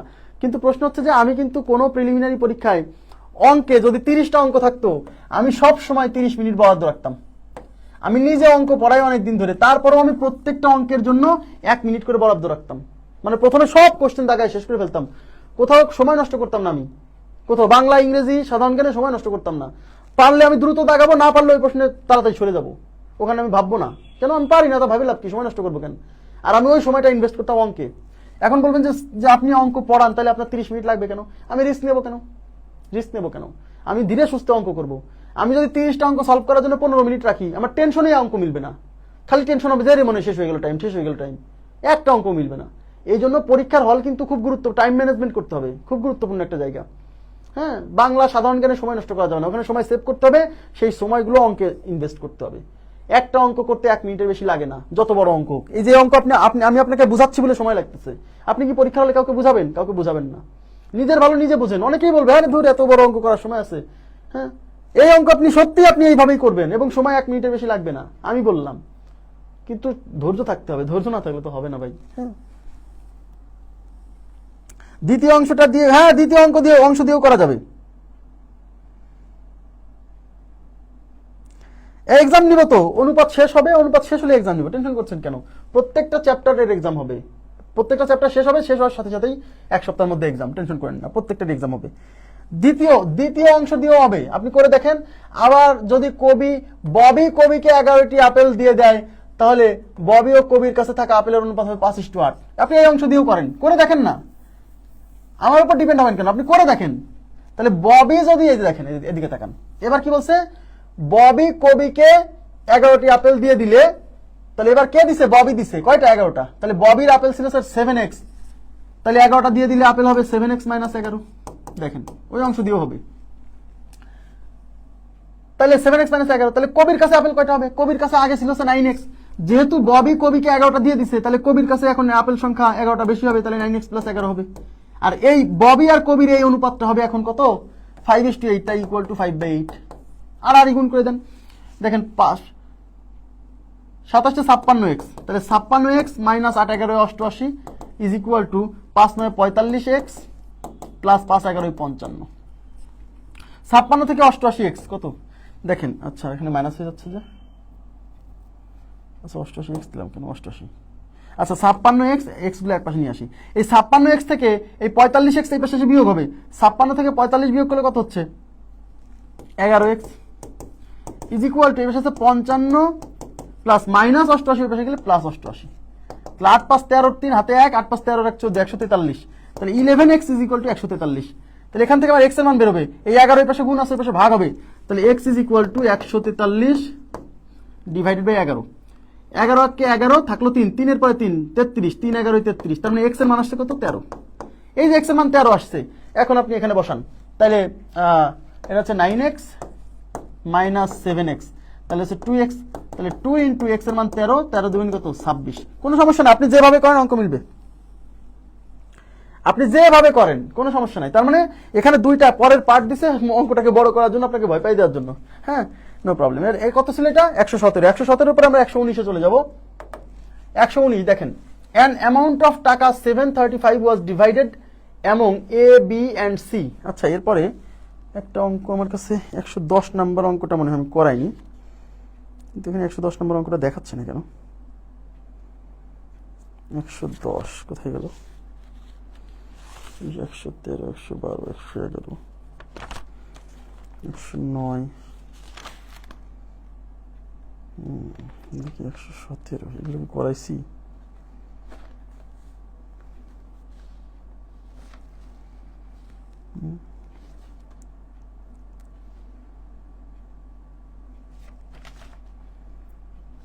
এরপরে 119 দেখেন, 119 কি বলছে, an amount of taka 735 was divided, মানে 735 টাকার একটা অ্যামাউন্ট ওয়াজ ডিভাইডেড মানে ভাগ করে দেওয়া হলো অ্যামং মানে কার কার মধ্যে, A B and C, A B C এর মধ্যে 735 টাকার একটা অ্যামাউন্ট ভাগ করে দেওয়া হলো। If each of them had received taka 25 less, যদি তাদের প্রত্যেকে 25 টাকা করে কম পেত বা কম নিত, their shares would have been in the ratio of 1:2:3, তাহলে তারা যে শেয়ারটা মানে তারা যে টাকাগুলো পাবে, মানে তারা যে অংশ পাবে, সেই অংশের অনুপাত 1:3:2 হতো। The money received by C was, হ্যাঁ তাহলে সি কত টাকা পাইছিল সেটা বের করতে বলছে। আচ্ছা দেখেন এইখানে তাদেরকে ভাগ করে দেওয়া হয়েছে 735 টাকা, 735 টাকা ভাগ করে দেওয়া হয়েছে। এখন বলতেছে যদি each of them were received taka 25 less, প্রত্যেকে যদি 25 টাকা করে কম পেত। এবার আমাকে বলেন প্রত্যেকে 25 টাকা করে যদি কম পেত, তাহলে তারা তিনজন মিলে কত টাকা পেত? তাদের মধ্যে 735 টাকা ভাগ করে দেওয়ার পরে বলতেছে যে যদি প্রত্যেকে 25 টাকা করে কম পেত, তাহলে প্রত্যেকে 25 টাকা করে কম পেলে একজনে 25 টাকা করে কম পেত, এরকম তিনজন, তাহলে মোট 75 টাকা কম পেত। তাহলে টোটাল অ্যামাউন্ট থেকে এই মানে 25 গুণ 3 এইটুক পরিমাণ বাদ দিয়ে দিতে হবে। দেখেন তাহলে 735 মাইনাস 75, তাহলে কত হচ্ছে 660 টাকা। তার মানে ইয়েস, এই যে 660 টাকা, এই 600, তার মানে তারা তিনজন প্রত্যেকে যদি 25 টাকা করে কম পেত, তাহলে তারা মোট কম পেত হচ্ছে কত, 3 25 75। তাহলে সেক্ষেত্রে তারা আসলে কত টাকা পেত? তারা পাইছে 735, এখন প্রত্যেকে যদি 25 টাকা করে কম পেয়ে মানে মোট 75 টাকা কম পেত, তাহলে অ্যাকচুয়ালি তারা টাকা পেত হচ্ছে 660 টাকা। আর সেক্ষেত্রে তাদের তিনজনের টাকা পাওয়ার অনুপাত হতো 1:2:3। এই যে 1:2:3 এটা দেওয়া আছে, এটা কোন অনুপাত? এই যে 1:2:3 এই অনুপাতে ভাগ করা হয়েছে কত টাকা? এই অনুপাতে কি ভাগ করা হয়েছে 735 টাকা নাকি 660 টাকা? এটা বুঝতে হবে। এই অনুপাতে কিন্তু এই টাকাটা ভাগ হয়নি, এই অনুপাতে ভাগ হয়েছে 660 টাকা। কারণ বলছে যদি প্রত্যেকে 25 টাকা করে কম পেত তাহলে তারা তারা এই অনুপাতে ভাগগুলা পেত। তার মানে এই 660 টাকার মধ্যে এখন সি কত টাকা পাইছে দেখেন, তাহলে সি পাবে যারটা বের করবেন সেই অনুপাত উপরে, তাহলে এখানে সির অনুপাত হচ্ছে 2, এই 2 যাবে উপরে, নিচে অনুপাতের রাশিগুলোর যোগফল এই সবগুলো যোগ করেন, 2 আর 3 5 আর 1 6 ইনটু এই তিনজন মিলে মোট যত টাকা পাইছে, কত টাকা 660 টাকা, তাই 660 দিয়ে গুণ। এবার 6 11 66 আর একটা শূন্য, 11 দুগুণী 22 আর একটা শূন্য। তার মানে সি এই যে 25 টাকা করে কম পাওয়ার ফলে, হ্যাঁ, এই 660 টাকার মধ্যে সি পাইছে 220 টাকা। অঙ্কে বলছে দা মানি রিসিভড বাই সি ওয়াজ, তার মানে আসলে অ্যাকচুয়ালি সি কত টাকা পাইছে সেটা বের করতে বলছে। তাইলে দেখেন 220 টাকা পাইছে হলো 660 টাকার মধ্যে, আর ওই যে 25 টাকা করে বাদ দিছি ওই 25 টাকাও তো সে পাইছিল, তাই না? তাহলে অতএব সি পাবে অ্যাকচুয়ালি 220 প্লাস ওই যে 25 টাকা বাদ দিছিলাম, তার মানে 245 টাকা। বুঝছেন কি বিষয়টা? 245 টাকা।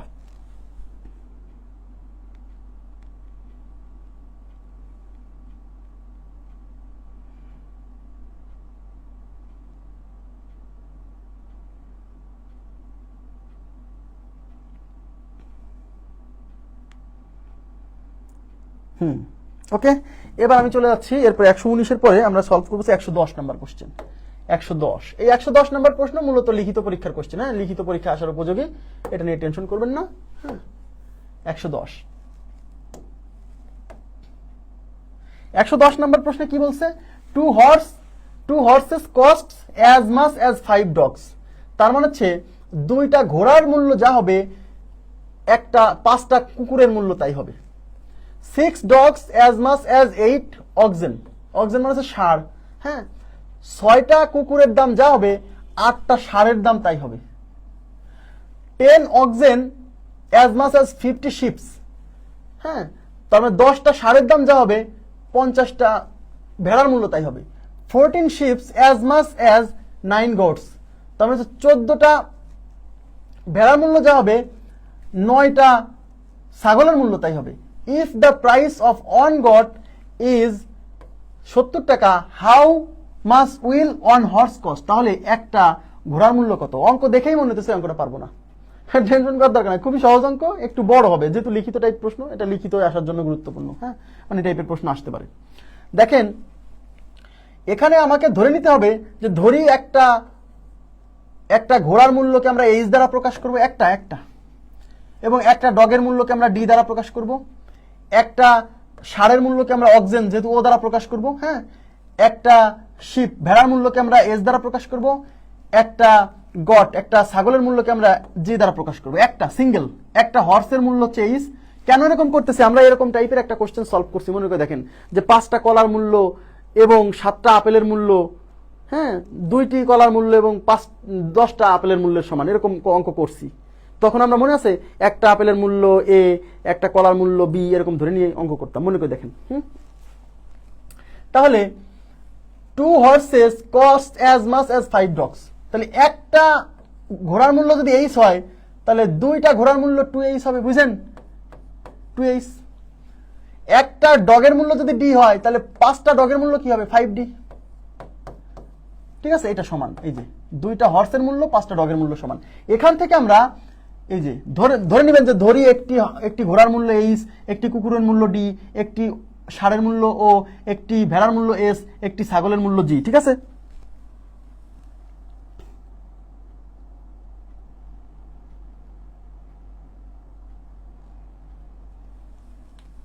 আচ্ছা তাহলে এখন এখান থেকে আমরা কি, এটা হচ্ছে এইস আর এই ডি এই পাশে গুণ আছে, এই পাশে ভাগ হবে, is equal to 5 divided by 2। তার মানে H is to D is equal to 5:2। তার মানে হচ্ছে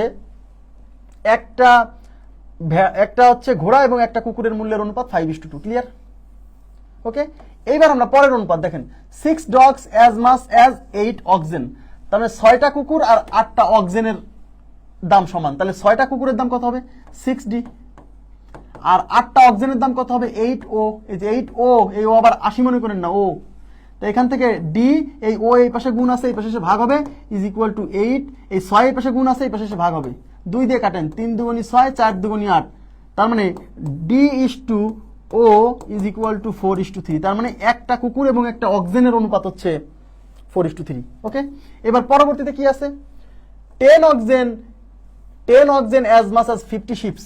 10 অক্সিজেন, একটা অক্সিজেনের দাম যদি ও হয় তাহলে 10টা অক্সিজেনের দাম হবে 10 ও, ঠিক আছে, ইজ ইকুয়াল টু 50টা শিপসের দাম হবে, একটা শিপসের দাম হচ্ছে এস হলে 50টা শিপসের দাম হবে 50 এস। ঠিক আছে, এখান থেকে অক্সিজেন আর শিপসের অনুপাত বের করব। তো এটা হচ্ছে ও, এই এস এই পাশে গুণ আছে এই পাশে এসে ভাগ হবে, ইজ ইকুয়াল টু এই পাশে হচ্ছে 50, এই 10 এই পাশে গুণ আছে এই পাশে এসে ভাগ হবে, এটা কাটা, তাহলে একটা ষাঁড় এবং একটা শিপসের অনুপাত হচ্ছে 5:1।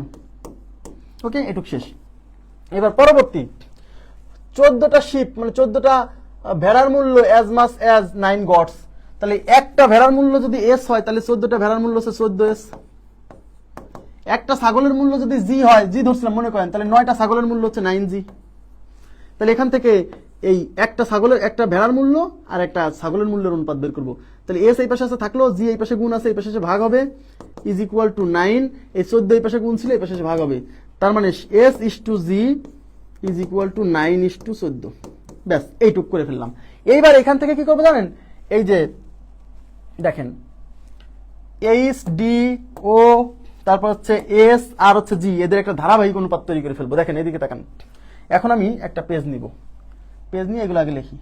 কি আছে, এইচ ইস টু ডি, দেখেন এই যে আমি এখানে লিখতেছি এইচ ইস টু ডি কত আছে, এইচ ইস টু ডি কত, H is to D 5:2,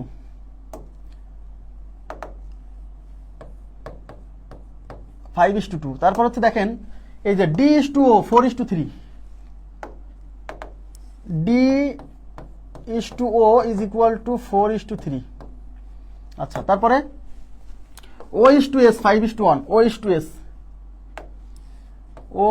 two S is equal to 5:1। তারপরে S is to G 9:14, S is to G 9:14। ব্যাস, এটা করে ফেললাম। এখন এইটার ধারাবাহিক অনুপাত, দেখেন ধারাবাহিক অনুপাত লেখার শর্ত মনে আছে, এ ইস টু বি থাকবে, তারপরে বি ইস টু সি থাকবে, তারপরে সি ইস টু ডি থাকবে। হ্যাঁ, এই যে বি প্রথম অনুপাতে বি আছে, তারপরে বি এখানে সি এখানে, এরকম বুঝছেন কি ব্যাপারটা, মানে প্রথমটা লাস্টে যে থাকবে পরেরটার প্রথম এসে থাকবে, এইটার লাস্টে যে থাকবে পরেরটার প্রথম এসে থাকবে, এটা লাস্টে ডি আছে, ডির পরে এখানে আবার ডি দিয়ে শুরু হবে, এরকম যদি থাকে। এখন এই কোশ্চেন আমার পুরো ধারাবাহিক অনুপাতে যে H is to D is to O is to S is to G, এটা বের করার দরকার নাই। এই কোশ্চেনে যা চাইছে তাতে এটা বের করা লাগবে না। এটা বের করা লাগলে তো আমরা বের করতে পারবো, আমরা শিখছি। কিন্তু এই কোশ্চেনে যেহেতু আমার দেখেন, যদি if the price of on goat, একটা ছাগলের মূল্য 70 টাকা, how much will on horse, তার মানে আমার এখানে শুধু কি চাইছে, একটা গটের মূল্য দেওয়া আছে আর একটা হর্সের মূল্য আমার চাইছে। তার মানে আমি যদি কোনোভাবে গট আর হর্সের মধ্যে রিলেশন নিতে পারি তাহলেই হবে, আর বাকি অনুপাত আমার লাগবে না।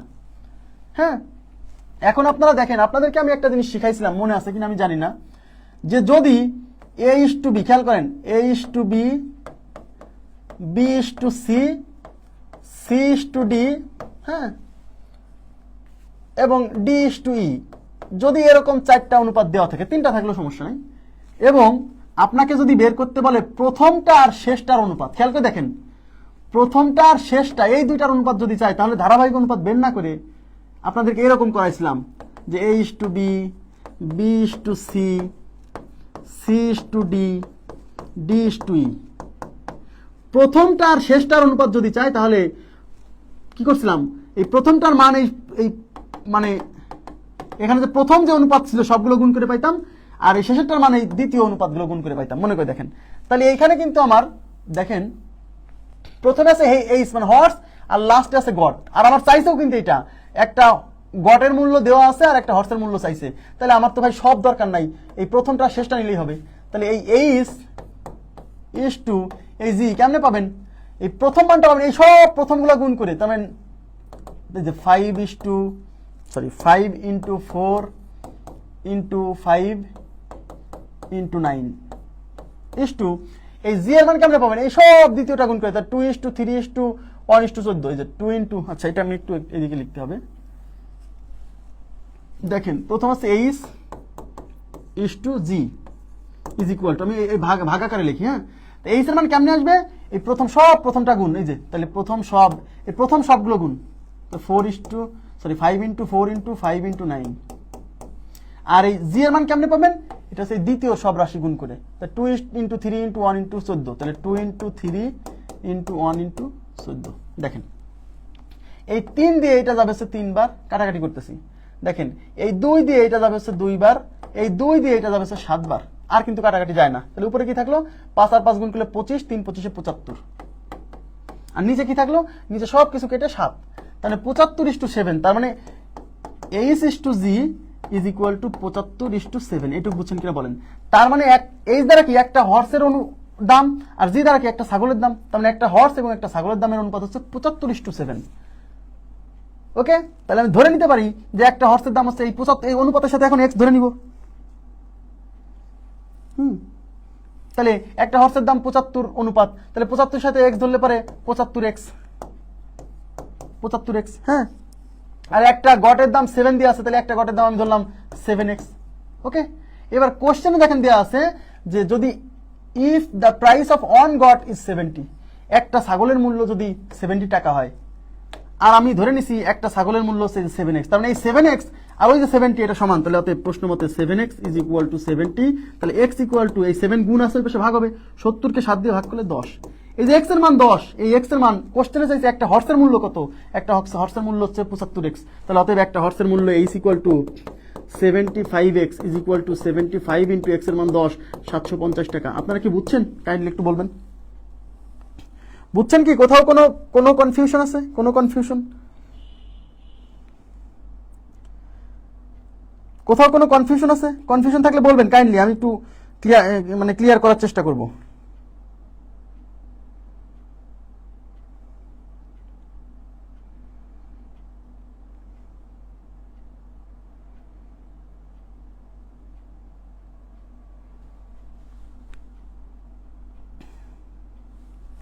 আচ্ছা, এটা গেল কত, এটা গেল হচ্ছে 119। 119-এর পরে না, এটা 110, তাই না? 110-এর পরে আমাদের বই, আমাদের যে লেকচার বুক আছে না, এই লেকচার বুকের একটা কোশ্চেন বাকি ছিল, সেটা হচ্ছে 111 নম্বর প্রশ্ন। সেই প্রশ্নটা আগে সলভ করব। লেকচার বুকের 111।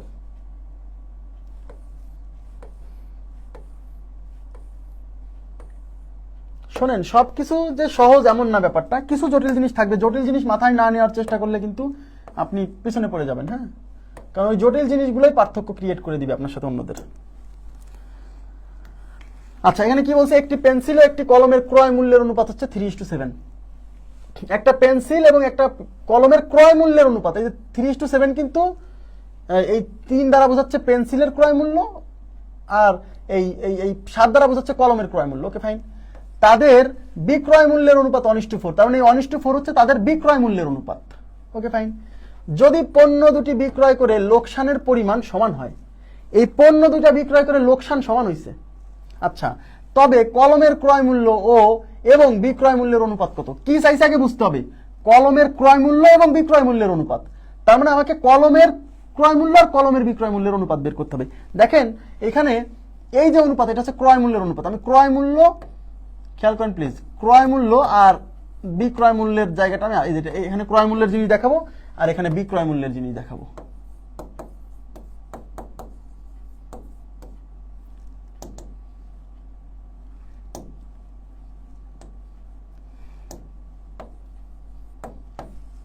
আচ্ছা,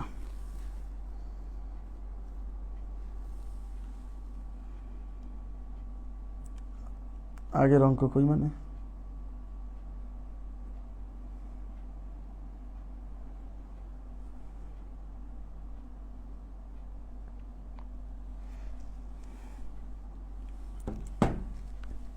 দেখেন, একটি পেন্সিল একটি কলমের ক্রয় মূল্যের অনুপাত হচ্ছে 3:7। তাহলে এটা হচ্ছে পেন্সিল আর কলম। পেন্সিলকে আমি হচ্ছে, পেন্সিল হচ্ছে পেন্সিল আর কলম হচ্ছে কলম, পেন। আচ্ছা,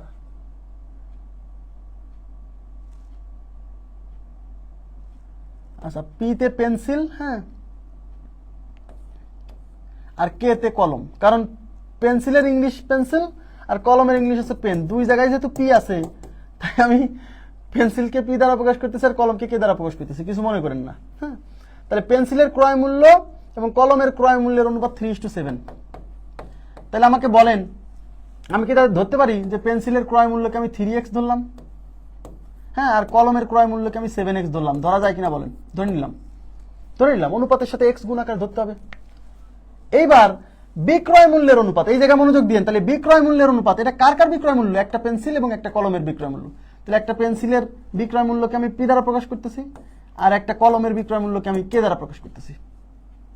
এটা বিক্রয় মূল্যে, যে এখানে বিক্রয় মূল্য লিখে রাখছি 1:4। এইবার অনুপাতের সাথে তো কিছু একটা গুণাকার ধরতে হয়, এখানে অনেকে ভুল করবে, এখানেও তারা এক্স গুণাকারে ধরবে। না না, আমি বলছিলাম যে অনুপাতের সাথে কিছু একটা গুণাকার ধরতে হয়, যেহেতু ক্রয় মূল্যের অনুপাতের সাথে এক্স গুণাকার ধরছেন, তাহলে বিক্রয় মূল্যের অনুপাতের সাথেও কিছু একটা গুণাকার ধরা যাবে, কিন্তু সেটা এক্স হবে না, অন্য কিছু। কারণ দুনিয়ার সব অনুপাতের সাথে যে এক্স গুণ থাকবে এমন না, কোন একটা অনুপাতের সবগুলো রাশির সাথে একই জিনিস গুণ থাকবে। যেমন ক্রয় মূল্যের অনুপাতের রাশির সাথে এক্স গুণাকার আছে, তা বিক্রয় মূল্যের অনুপাতের রাশির সাথেও কিছু একটা গুণ থাকবে, কিন্তু সেটা ভিন্ন কিছু।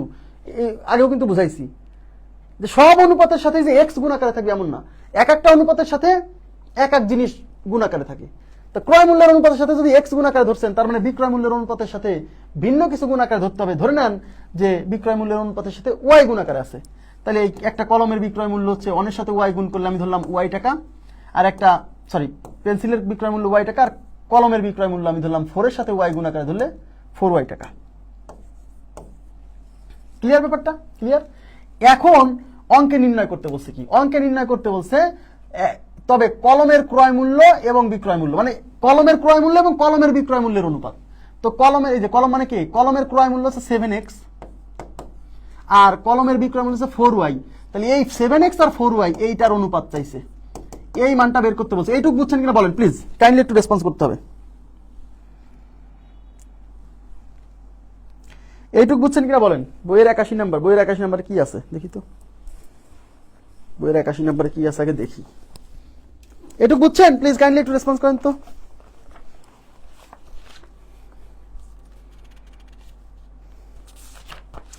বইয়ের 81 নাম্বারে কি আছে আমি দেখছি আগে।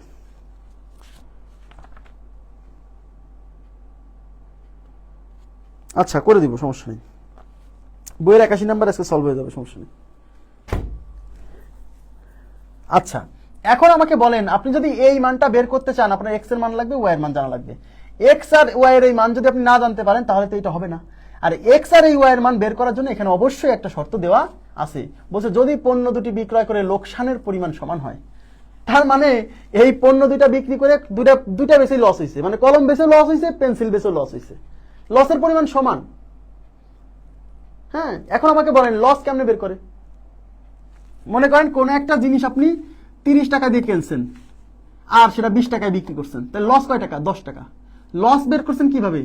এই যে ক্রয় মূল্য থেকে বিক্রয় মূল্য বাদ দিলে লস বের হয়, বুঝছেন?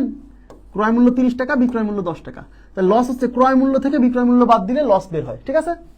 তাহলে এখন আমাকে বলেন আপনার লস হয়েছে কয় টাকা?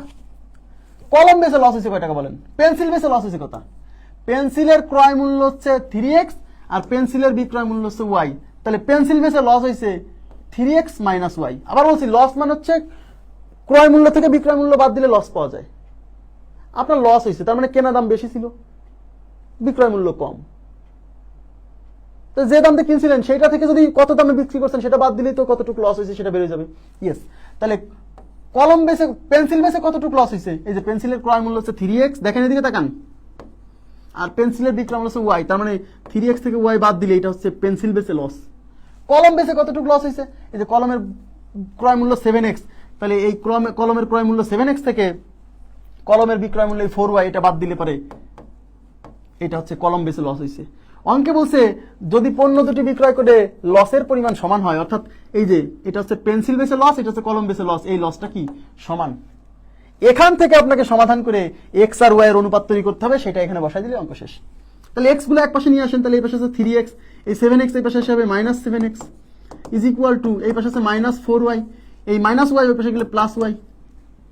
3x থেকে -7x গেলে -4x is equal two -4y থেকে একটা y চলে গেছে -3y, মাইনাস মাইনাস ক্যান্সেল উভয় থেকে, এই পাশে x আছে থাকলো, এই y এই পাশে গুণ আছে, এই পাশে এসে ভাগ হবে, ইজ ইকুয়াল টু এই পাশে 3 আছে থাকলো, এই 4 এই পাশে গুণ ছিল, এই পাশে যায় ভাগ হবে। তার মানে x এর মান 3, y এর মান 4, মানে x/y ইজ ইকুয়াল টু 4/3। তার মানে এখান থেকে x আর y এর অনুপাত বের করে ফেলছি, সেই x আর y এখানে বসাই দিলে অঙ্ক হয়ে গেল। এখন এই যে এই মানটা চাইছিল, তাহলে অতএব 7x ডিভাইডেড বাই 3y। সব অঙ্ক, একটু কিছু অঙ্ক তো জটিল থাকবে, আর এই জটিল অঙ্কগুলাই যখন মাথায় ভালো করে সেট করতে পারবেন অন্যদের থেকে আগায় থাকবেন, বুঝছেন? এগুলোকে অ্যাভয়েড করেন না ভাই। হ্যাঁ, সহজ মানে সব সহজ কিছু দিয়েও চাকরি হয় না, সহজ সব পারতে হবে, আর জটিল 10টা আসলে তার মধ্যে 5-6টা পারে আসতে হবে, তাহলে চাকরি হবে। কারণ সহজগুলো সবাই পারবে। ঠিক আছে, তাহলে 7 ইন্টু এক্স এর এই যে মান হচ্ছে 4, এক্স এর মান 4, আর 3 ইন্টু ওয়াই এর মান হচ্ছে 3, তাহলে 4 সাথে 28, নিচে হচ্ছে 9, তাহলে 28/9, তাহলে উত্তর হচ্ছে 28/9। বুঝি কি হলো, ভুল হলো কোথায়? ওহো, এখানে কি লিখছি আমি? এই যে x/y হচ্ছে 3/4, আমি 4/3 লিখে ফেলছি কেন? 3/4, সরি। হ্যাঁ, তাহলে এটা হচ্ছে 7 ইন্টু এক্স এর মান হচ্ছে 3, এটা 3 ইন্টু ওয়াই এর মান হচ্ছে 4, তাহলে 3 সাথে 21 আর 3 4 12, তাহলে 21 ডিভাইডেড বাই 12 মানে 21/12। 21/12, দেখেন 21/12 আছে অপশনে না? কি হয়েছে, চোখে কম দেখছি না কি? আমি বের করবো চাই যে এই যে 7x ডিভাইডেড বাই 4y, আমরা বের করবো কি 7x ডিভাইডেড বাই 4y। তাহলে 7 ইন্টু এক্স এর মান কত? এক্স এর মান হচ্ছে যে 3 ডিভাইডেড 4 ইন্টু ওয়াই এর মান কত? ওয়াই এর মান হচ্ছে 4। আচ্ছা, 3 সাথে 21 আর নিচে হচ্ছে 16, তাহলে 21/16, ঠিক আছে, মানে আমি ভুল লিখছিলাম। হ্যাঁ, সরি, 21/16, জি 21/16। ওকে, তাহলে এটা শেষ, 100, বইয়ের 111 শেষ। এখন আমাদের আরো কিছু বাকি আছে, সেটা হচ্ছে 105 নাম্বার কোশ্চেন বাকি আছে। 105 হচ্ছে র্যান্ডম প্রবলেমস। জি বুঝতে পারছি, আমি ওটা দেখতে ভুল করছিলাম। এবার র্যান্ডম প্রবলেমস এর আরো কিছু কোশ্চেন আমাদের বাকি আছে।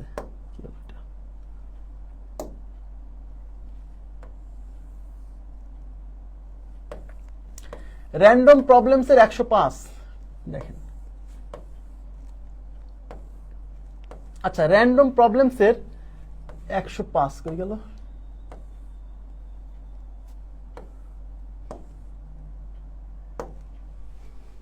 দেখেন, র্যান্ডম প্রবলেমস এর 105 এ কি বলছে? 105 এ বলছে 2600 টাকা 3 জনের মধ্যে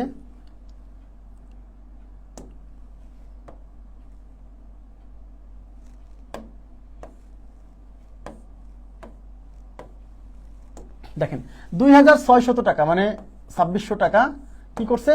3 জনের মধ্যে এমন ভাবে ভাগ করা হলো যে প্রথম ব্যক্তি দ্বিতীয় ব্যক্তির চেয়ে দ্বিগুণ টাকা পেলেন। প্রথম ব্যক্তি দ্বিতীয় ব্যক্তির চেয়ে দ্বিগুণ টাকা, তার মানে প্রথম ব্যক্তি আর দ্বিতীয় ব্যক্তির মধ্যে একজন 1 টাকা পাইলে একজন 2 টাকা পাবে।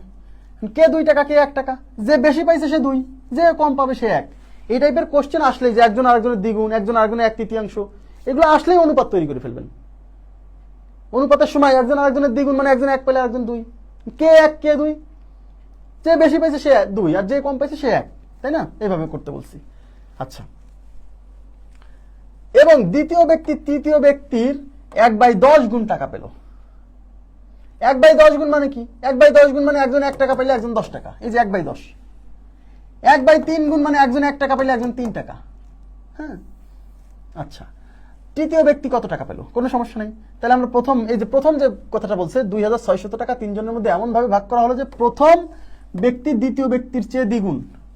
তাহলে প্রথম ব্যক্তিকে আমি প্রথম লিখলাম, হ্যাঁ, আর দ্বিতীয় ব্যক্তিকে আমি দ্বিতীয়, এইভাবে লিখতেছি। এখন এর মধ্যে কে বেশি পাইছে বলেন? প্রথম ব্যক্তি দ্বিতীয় ব্যক্তির চেয়ে দ্বিগুণ, তারপরে প্রথম ব্যক্তি পাইছে ডাবল, কাটছে দ্বিতীয় ব্যক্তির চেয়ে, তার মানে দ্বিতীয় ব্যক্তি 1 টাকা পাইলে প্রথম ব্যক্তি 2 টাকা, তাহলে প্রথম ব্যক্তি 2, দ্বিতীয় ব্যক্তি 1। এইটুকু বুঝছেন কিনা বলেন? পরেরটা কি বলছে? এবং দ্বিতীয় ব্যক্তি তৃতীয় ব্যক্তির চেয়ে 1/10 গুণ। দেখেন, তাহলে দ্বিতীয় ব্যক্তি ইজ ইকুয়াল টু তৃতীয় ব্যক্তি এর 1/10, তাহলে এটা হচ্ছে দ্বিতীয়, এই তৃতীয় এই পাশে গুণ আছে, এই পাশে এসে ভাগ হবে, এই এর মানে গুণ, এর মানে গুণ, ইজ ইকুয়াল টু এই পাশে 1/10, তার মানে দ্বিতীয় হলো 1, তৃতীয় হলো 10, তার মানে দ্বিতীয় ইস টু তৃতীয় ইজ ইকুয়াল টু 1:10। মানে সরাসরি যদি এই লাইনটা লিখতে না পারেন তাহলে এরকম একটু সাইডে করে নেবেন যে আসলে দ্বিতীয় আর তৃতীয় অনুপাতটা কেমন হয়। তাহলে দ্বিতীয় ইস টু তৃতীয় 1:10, তাহলে এটা এখানে দ্বিতীয়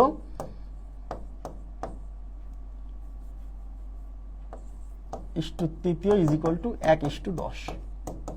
এইখান থেকে প্রথম দ্বিতীয় তৃতীয় ধারাবাহিক অনুপাত বের করব। প্রথম দ্বিতীয় তৃতীয় ধারাবাহিক অনুপাত দ্বয়ের নিয়ম অ্যাপ্লাই করবো। এই যে এখানে কমন রাশি আছে দ্বিতীয়, এখানে আছে এখানে আছে, হ্যাঁ, তাহলে দ্বয়ের নিয়ম অ্যাপ্লাই করলে এই দুইটা গুণ হলে 2, এই দুইটা গুণ হলে এককে 1, এই দুইটা গুণ করলে দশককে 10। তার মানে 2:1:10। তাহলে প্রথম দ্বিতীয় তৃতীয় ব্যক্তি এই 2:1:10 এই অনুপাতে সে টাকাগুলো পাবে। কত টাকা? 2600 টাকা। তাহলে অঙ্কে বলছে তৃতীয় ব্যক্তি কত টাকা পাবে, তাহলে তৃতীয় ব্যক্তির টাকা আমরা বের করব। যারটা বের করবেন সেই অনুপাত উপরে, তাহলে তৃতীয় ব্যক্তির অনুপাত হচ্ছে 10 উপরে, নিচে অনুপাতের রাশিগুলোর যোগফল 10 আর 1 11, 11 2 13 ইন্টু হচ্ছে এই তিনজন মিলে মোট যে টাকাটা পাইছে সেটা কত? 2600, মানে 2600। এই 13 দিয়ে 26-এর মধ্যে যাবে 2 বার আর এই দুটো শূন্য, ব্যাস। তাহলে 10 দিয়ে 2000, 200কে গুণ করলে 2000, তবে তৃতীয় ব্যক্তি 2000 টাকা পাইছে। ক্লিয়ার কিনা বলেন? খুবই সিম্পল।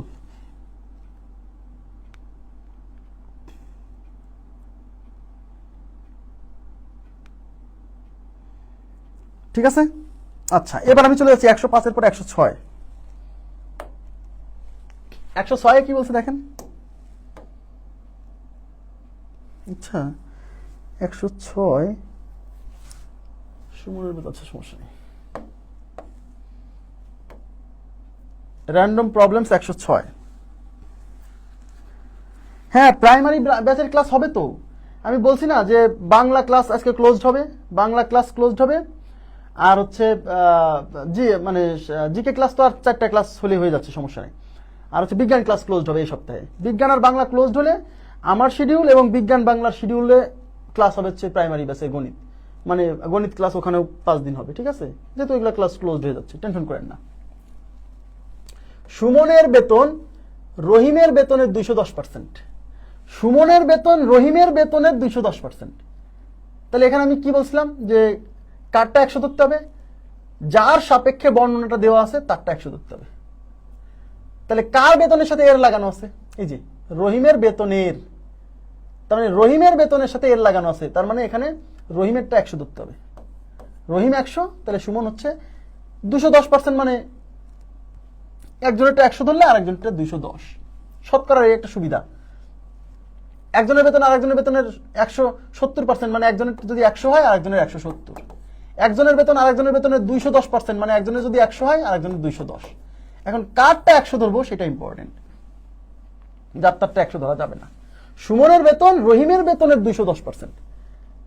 তাহলে যার বেতনের সাপেক্ষে বর্ণনাটা দেওয়া থাকবে, এখানে সুমনের বেতনের বর্ণনা দেওয়া হয় যে সুমনের বেতন, মানে সুমনের বেতনের বর্ণনা দিচ্ছি রহিমের বেতনের সাপেক্ষে, যার বেতনের সাপেক্ষে বর্ণনা দেওয়া থাকবে তারটা 100 ধরতে হবে সবসময়, এর আগেও বলছি। তাহলে সুমনের বেতন রহিমের বেতনের, এখন অনেকে বোঝে না যে ভাই কার বেতনের সাপেক্ষে বর্ণনা দেওয়া আছে, ওই যে যার সাথে এর লাগানো থাকবে তার হচ্ছে তার সাপেক্ষে বর্ণনা দেওয়া আছে। তাহলে সুমনের বেতন রহিমের বেতনের 210, তাহলে একজনের 100 হইলে একজনের 210। কার 210 দেখেন, তাহলে সুমন ইস্টু রহিম, এই যে সুমন ইস্টু রহিম। তাহলে এখন সুমনের বেতন রহিমের বেতনের 210%, তার মানে রহিমের বেতন ধরতে হবে 100, তাহলে সুমনের হবে 210। তাহলে সুমন হচ্ছে 210, রহিম হচ্ছে 100। দেখেন উভয় পাশ থেকে একটা শূন্য একটা শূন্য কাটা, তার মানে সুমন ইস্টু রহিম কত হচ্ছে? 21:10। ঠিক আছে, একইভাবে লিটনের বেতন লিজার বেতনের 70%। তাহলে এবার লিটনের বেতন লিজার বেতনের, তাহলে এখানে রস এর আছে কার সাথে? লিজার সাথে। তার মানে এবার লিজারটা 100 ধরবেন, তাহলে লিটনটা হবে 70%, মানে 70। তাহলে এখানে কি লিটন, এই যে লিটনকে আমি LT দ্বারা প্রকাশ করব আর লিজাকে আমি LZ, যেহেতু দুইজনই L দ্বারা শুরু। তাহলে লিটনের বেতন লিজার বেতনের 70%। তাহলে লিজার বেতন 100 ধরবেন, লিটনের বেতন তাহলে 70। তাহলে লিটন মানে যে প্রথমে আছে, তাহলে এটা 70, এটা হচ্ছে 100। একটা শূন্য একটা শূন্য কেটে দিলে 7:10। লিটন ইস্টু এই যে লিজা। Okay fine. এবার কি বলছে? লিজার বেতন রহিমের বেতনের দ্বিগুণ। তাহলে এখানে লিজা ইস্টু রহিম, লিজা ইস্টু রহিম দ্বিগুণ। দ্বিগুণ মানে কি? একজনের বেতন 1 হলে আরেকজনের 2। তাহলে লিজার বেতন রহিমের বেতনের দ্বিগুণ, তার মানে লিজার বেতন হবে ডাবল আর রহিমের হবে 1। তাহলে লিজা হবে 2 রহিম হবে 1। এই যে 3টা অনুপাত পাইছেন দেখেন, সুমন রহিম, লিটন লিজা, লিজা রহিম। হ্যাঁ, এই 3টা থেকে এখন আপনাকে কি করতে হবে, এই যে সুমন রহিম আর লিটন আর হচ্ছে লিজা, এদের ধারাবাহিক অনুপাত তৈরি করতে হবে। এখন ধারাবাহিক অনুপাত তৈরি করার সময় আপনাকে অবশ্যই একটা সিকোয়েন্স মেনটেন করতে হবে, A:B, তারপরে B দিয়ে শুরু, B:C, তারপরে C দিয়ে শুরু, C:D, এরকম থাকতে হবে সিরিয়ালি। তার মানে প্রথম 2টার মধ্যে একটা কমন রাশি থাকবে, মানে প্রথম 2টার মধ্যে যে কমন রাশি সেটা প্রথমটা শেষে থাকবে, সেটা দিয়ে একটা শুরু, এইটা শেষে যেটা থাকবে সেটা দিয়ে আরেকটা শুরু, এরকম করে সিকোয়েন্স মিলাতে হবে। এখন দেখেন আমি যদি এই যে সুমন রহিম, তার মানে এরপরে এমন একটা অনুপাত নিতে হবে যেটা রহিম দিয়ে শুরু, কিন্তু এখানে রহিম দিয়ে কিন্তু কোথাও শুরু হয়নি, কিন্তু এটাকে যদি উল্টাই দেন তাহলে কিন্তু রহিম সামনে চলে আসতেছে।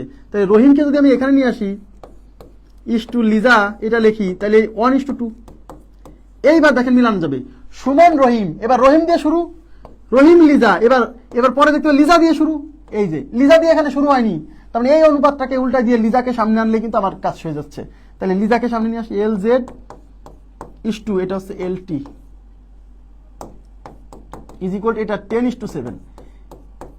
এবার দেখেন, তাহলে আমি কিন্তু পেয়ে গেছি সুমন রহিম, রহিম লিজা, লিজা আর হচ্ছে লিটন। এইবার আমরা ধারাবাহিক অনুপাত তৈরি করব। ধারাবাহিক অনুপাত, তাহলে সুমন দিয়ে, তাহলে সুমন কোথায় যে লিখি, আচ্ছা এটার জন্য একটা পেজ নিচ্ছি। দেখেন সুমন ইস্টু রহিম কত, সুমন ইস্টু রহিম, এই যে সুমন, দেখেন সুমন রহিম, তারপরে কি, এই যে সুমন রহিম, তারপরে যে রহিমের পরে লিজা, লিজার পরে লিটন, লিজা লিটন। এইবার আমরা মান বসাবো, এই যে সুমন রহিম কত 21:10, তাহলে এখানে 21, এখানে 10। তারপর হচ্ছে রহিম লিজা কত 1:2, রহিম লিজা 1:2, এই যে রহিম লিজা 1, 2, তারপরে লিজা লিটন 10:7, এই যে লিজা লিটন, তাহলে লিজা 10:7। আচ্ছা এইবার এই যে এখানে ফাঁকা জায়গা, এখানে ফাঁকা জায়গা, এখানে ফাঁকা জায়গা, এখানে ফাঁকা জায়গা, এখানে ফাঁকা জায়গা, এই ফাঁকা জায়গা পূরণ করতে হবে। তাহলে এখানে বসবে 10, এই যে এখানে 10 আছে, 10 বসে যাবে, এখানে বসবে 2, এখানে আছে 1, তাই এখানে 1 বসবে, এখানে 10 আছে তাই এখানে 10, এখানে 10। দেখেন সব জায়গা থেকে 10, এই 10, এই 10, এই 10, এই 10 কাটা। আর কিছু কাটা যায়? আর কিছু কাটার নাই কিন্তু মনে হচ্ছে। দেখেন এখানে 7 আছে কিন্তু এখানে আছে, কাটা যাচ্ছে না। তাহলে এটা আছে 21:2, এখানে আছে 10 × 10 ইস্টু 10 দুগুণী 20 ইস্টু 7 দুগুণী 14, তার মানে 21:10:20:14। তারপরে সুমন হচ্ছে 21, রহিম হচ্ছে 10, লিজা হচ্ছে 20, লিটন হচ্ছে 14। এখন আমার অঙ্কে চাইছে কি, দেখেন অঙ্কে চাইছে সুমন এবং লিটনের বেতনের অনুপাত। দেখেন সুমন এবং লিটন, তাহলে সুমন এটা, লিটন এটা, তাহলে সুমন হচ্ছে 21, লিটন হচ্ছে 14।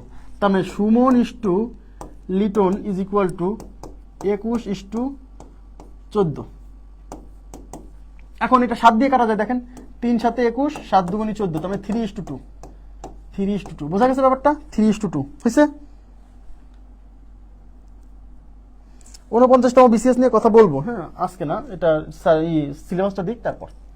আচ্ছা এখন দেখেন এই জায়গাতে এই যে আমরা করলাম, এই যে পুরো, এই দেখেন এখানে কিন্তু পুরো ধারাবাহিক অনুপাতটা বের করছি, সম্পূর্ণ, দেখেন সম্পূর্ণ ধারাবাহিক অনুপাতটা বের করছি। এই সম্পূর্ণ ধারাবাহিক অনুপাতটা আমাদের বের না করলেও চলতো। কেন? কোশ্চেনে আমাদের বলছিল সুমনের সাথে লিটনের অনুপাত চাইছে, তাহলে সুমন ছিল শুরুতে, লিটন ছিল শেষে। দেখেন এই যে এখান থেকে হয়ে যায়, এই যে আমি এই জিনিসটা এখানে করে দিচ্ছি, এই যে সুমন ইস্টু রহিম 21:10, তারপরে কি, এই যে রহিম ইস্টু লিজা, রহিম ইস্টু লিজা কত 1:2, হ্যাঁ। তারপর হচ্ছে Liton is to Liza is to Liton, Liza is to Liton কত 10:7। এখন কোশ্চেনে আমার তো সবার ধারাবাহিক অনুপাত চাইনি, যে সুমন রহিম লিজা লিটন পুরোটা চাইনি, চাইছে কি এই শুরুটা আর শেষেটা। দেখেন সুমন এবং লিটনের অনুপাত, তাহলে সুমন আছে শুরুতে, লিটন আছে লাস্টে, তাহলে শুরুটা আর লাস্টেরটা যদি চাই সেক্ষেত্রে আমি কি বলছিলাম, সেক্ষেত্রে সব গুণ করার দরকার নেই। এটা হচ্ছে সুমন ইস্টু কি লিটন, তাহলে এই প্রথমটা কেমনে পাবেন, এই সব প্রথমগুলা গুণ, তাহলে এই যে 21 1 10, তাহলে 21 1 10 এইগুলা গুণ। আর শেষেরটা কেমনে পাবেন, এই এই দ্বিতীয়টা গুণ, দ্বিতীয় সবগুলো গুণ, তাহলে 10 2 7, তাহলে 10 গুণ 2 গুণ 7। আচ্ছা, এই 10 10 কাটা, এই 7 দিয়ে 21 এর মধ্যে যাবে 3 বার, তাহলে উপরে সবকিছু কেটে থাকতেছে 3 আর নিচে থাকতেছে 2, তার মানে 3:2। মানে ওইখানে যে আমরা মানে পুরো ধারাবাহিক অনুপাতটা বের করছিলাম, এটা না করলেও চলবে। কথা কি বুঝছেন? যেহেতু আমার চাইছে কি সুমন আর লিটন, তাহলে সুমন আছে শুরুতে, লিটন আছে লাস্টে, তাহলে শুরু আর লাস্টেরটা পাওয়া যায় কিভাবে, শুরুটা পাবেন এই শুরুর গুলা গুণ আর লাস্টেরটা পাবেন এই শেষের গুলা গুণ। ক্লিয়ার ব্যাপারটা?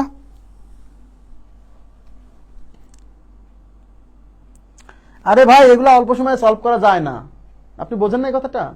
অল্প সময়ে যা সলভ করা যায় না তা আমি অল্প সময়ে কিভাবে শিখাবো? সহজ কথা বুঝতে হবে কিন্তু। এখন মানুষ এইসব অঙ্ক করাই না, আমি তো করাচ্ছি। কেন?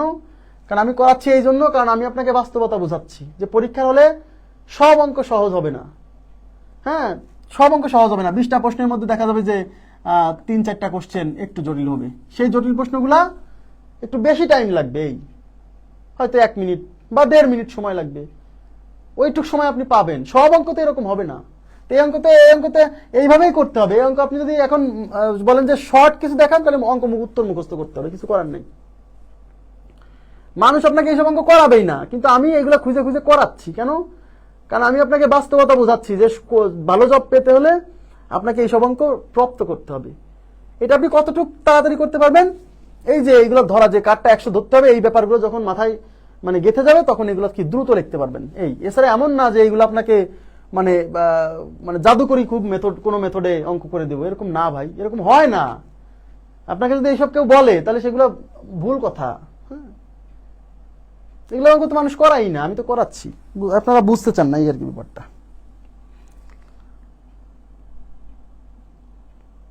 লিজার বেতন রহিমের বেতনের 2 গুণ। লিজার বেতন রহিমের বেতনের 2 গুণ, হ্যাঁ বুঝিনি। তাহলে লিটন লিজা, আমি বুঝিনি আপনার কথা ভাই। Anik Dutta,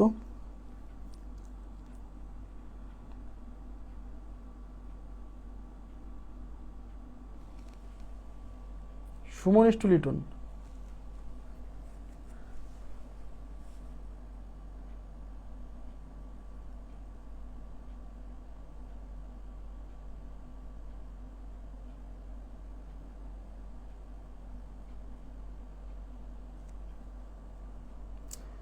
Liton is to Liza 14:20,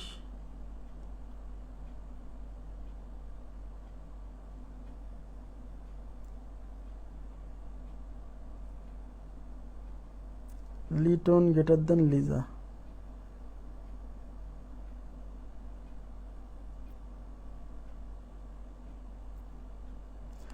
Liton greater than Liza.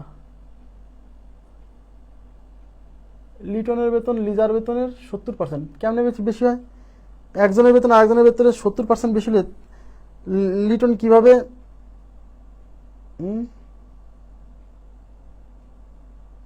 অঙ্ক ঠিক আছে,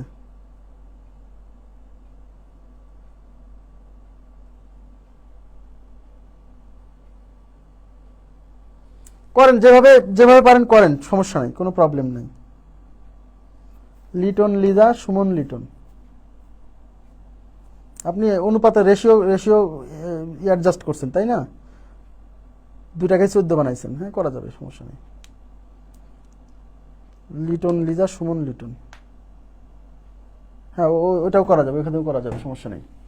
আচ্ছা, এবার 106 এর পরে আমি চলে যাচ্ছি হচ্ছে 108 নাম্বার প্রশ্ন। 108 না, আজকেও তো থেকে যাচ্ছে, অনেকগুলো প্রশ্ন থেকে গেল। 1টা 2টা 3টা 4 5 6 7 আর ওদিকে 5 12টা। না হবে না, আজকে শেষ হবে না। আচ্ছা, আজকে এখানেই রাখতে হবে। হ্যাঁ, এটা শেষ করতে পারবো না এই চ্যাপ্টার। আর 13টা প্রশ্ন আছে, আর 13টা প্রশ্ন আছে। 13টা প্রশ্নকে আগামীকাল সলভ করবো। হ্যাঁ, আগামীকাল সলভ করে আগামীকাল ক্লোজ করে দিব। আর আপনাদের সামনের সপ্তাহে একটা পরীক্ষা নিব, এই অনুপাত সমানুপাতের উপর মোটামুটি 40টার মতো এমসিকিউ দিব। 40টার মতো এমসিকিউ দিয়ে একটা প্রশ্ন পরীক্ষা নিব। শোনেন, একটা কথা হচ্ছে কি, মানে সব অঙ্ক কিন্তু সহজ না, এটা হচ্ছে সহজ কথা। এখন আমি যদি শুধু সহজ সহজ অঙ্ক আপনাকে করায় ছেড়ে দিতাম, তাহলে হয়তো আপনার কাছে মনে হতো যে অঙ্ক সহজ। পরীক্ষার হলে তো বাস্তবতা বুঝতে আপনার মানে তখন ঘাম ছুটে যেত, তাই না? এই জন্য একটু ধৈর্য ধরতে হবে, আর জটিল অঙ্কগুলো একটু বারে বারে প্র্যাকটিস করে করে রপ্ত করতে হবে। যারা ভালো চাকরি পেতে চান, মানে নবম দশম গ্রেডের চাকরি পেতে চান, আপনাকে এগুলো করেই চাকরি পেতে হবে। যারা পাচ্ছে তারা এগুলো করেই পাচ্ছে, সত্য কথা। হ্যাঁ, কঠিন অঙ্ক তো সব আসে না, সহজ আসে 15টা, কঠিন আসে 5টা। ওই সহজ 15টা সবাই পারে, আর ওই কঠিন 5টার মধ্যে যে 2-3টা পারবে সে আগায় যাবে। কথা কি বুঝতে পারছেন? আর যদি কেউ মনে করে না ভাই আমার তো এত মানে নবম দশমের চাকরির দরকার না, আমি 13, 14, 15 গ্রেডের চাকরির জন্য অ্যাপ্লাই করতেছি, তাহলে তো ভাই তার জন্য এই কোর্স না, সেই কোর্সের ক্লাস করবে না, সে প্রাইমারি কোর্সের ক্লাস করবে। সেখানে তো এইসব অঙ্ক করাবই না, এসব অঙ্ক ধরবই না। কথা কি বুঝছেন? মানে আমাকে ভুল বুঝেন না, মনে করেন না যে ভাই মনে হয় খালি জটিল জোরে পড়ায়। এই অঙ্ক এরকমই, এই অঙ্ক এর বাইরে কেউ আপনাকে কিছু শেখাতে পারবে না। এই যে যা করাচ্ছি, যে র্যান্ডম প্রবলেমস নাম দিয়ে বড় বড় যে অঙ্কগুলো করাচ্ছি, এই অঙ্কগুলোই এরকম। এগুলো না শিখলে তো আপনার মানে অপূর্ণতা থেকে যাবে, আপনি নিজে ক্ষতিগ্রস্ত হবেন। আমি তো আপনাকে মিসলিড করতে পারি না, আমি তো আপনাকে বোঝাইতে বলতে পারি না যে আরে ভাই খুবই সহজ, পানি, সব পানি আর পানি, এরকম তো আমি বলতে পারি না ভাই, তাই না? এটা তো বলা উচিত না, এটা তো প্রতারণা করা হলো, আপনার ক্ষতি করা হলো। হ্যাঁ, এগুলা তো আমি পারবো না, আমাকে বাস্তবতা বুঝাইতে হবে আপনাকে, যে জিনিসটা এরকম, জিনিসটা যেরকম আমাকে সেরকম বুঝাইতে হবে। এখন কেউ যদি নিতে না পারে, তাহলে তাকে যেগুলো জটিল সেগুলো স্কিপ করতে হবে। কিন্তু কারো যদি অ্যাম্বিশন হয় যে আমি ভালো চাকরি পেতে চাই, তাহলে আপনাকে এগুলো রপ্ত করতেই হবে, না হলে হবে না, এটাই স্বাভাবিক। ঠিক আছে, তো আগামীকাল শেষ করে দিব, তারপর আমরা এলসিএম এইচসিএফ মানে লসাগু গসাগু শুরু করব। আমি আপনার ভালো চাই, আমি আপনার ভালো চাই, এবং আমি মিথ্যা কথা বলতে পারি না, কারোর সাথে প্রতারণা করতে পারি না। বলতে পারি না যে ম্যাথ হলো পানি আর পানি, পানি আর পানি যেগুলো সেগুলো করায় যদি বলতাম যে দেখেন কত পানি, তাহলে তো ভালোই হতো। আমি বললাম এই সব অঙ্ক মানুষ করাই না, আমি আপনাকে করাচ্ছি কেন? কারণ আমি চাই আপনি মানে যা বোঝার, বাস্তবতা যেটা বোঝার সেটা বুঝেই পরীক্ষার হলে যান, পরীক্ষার হলে যায় বাস্তবতা বোঝার দরকার নেই। ঠিক আছে, তো আজকের মতো এই পর্যন্তই রাখবো। ভালো থাকবেন সবাই, আল্লাহ হাফেজ, শুভরাত্রি।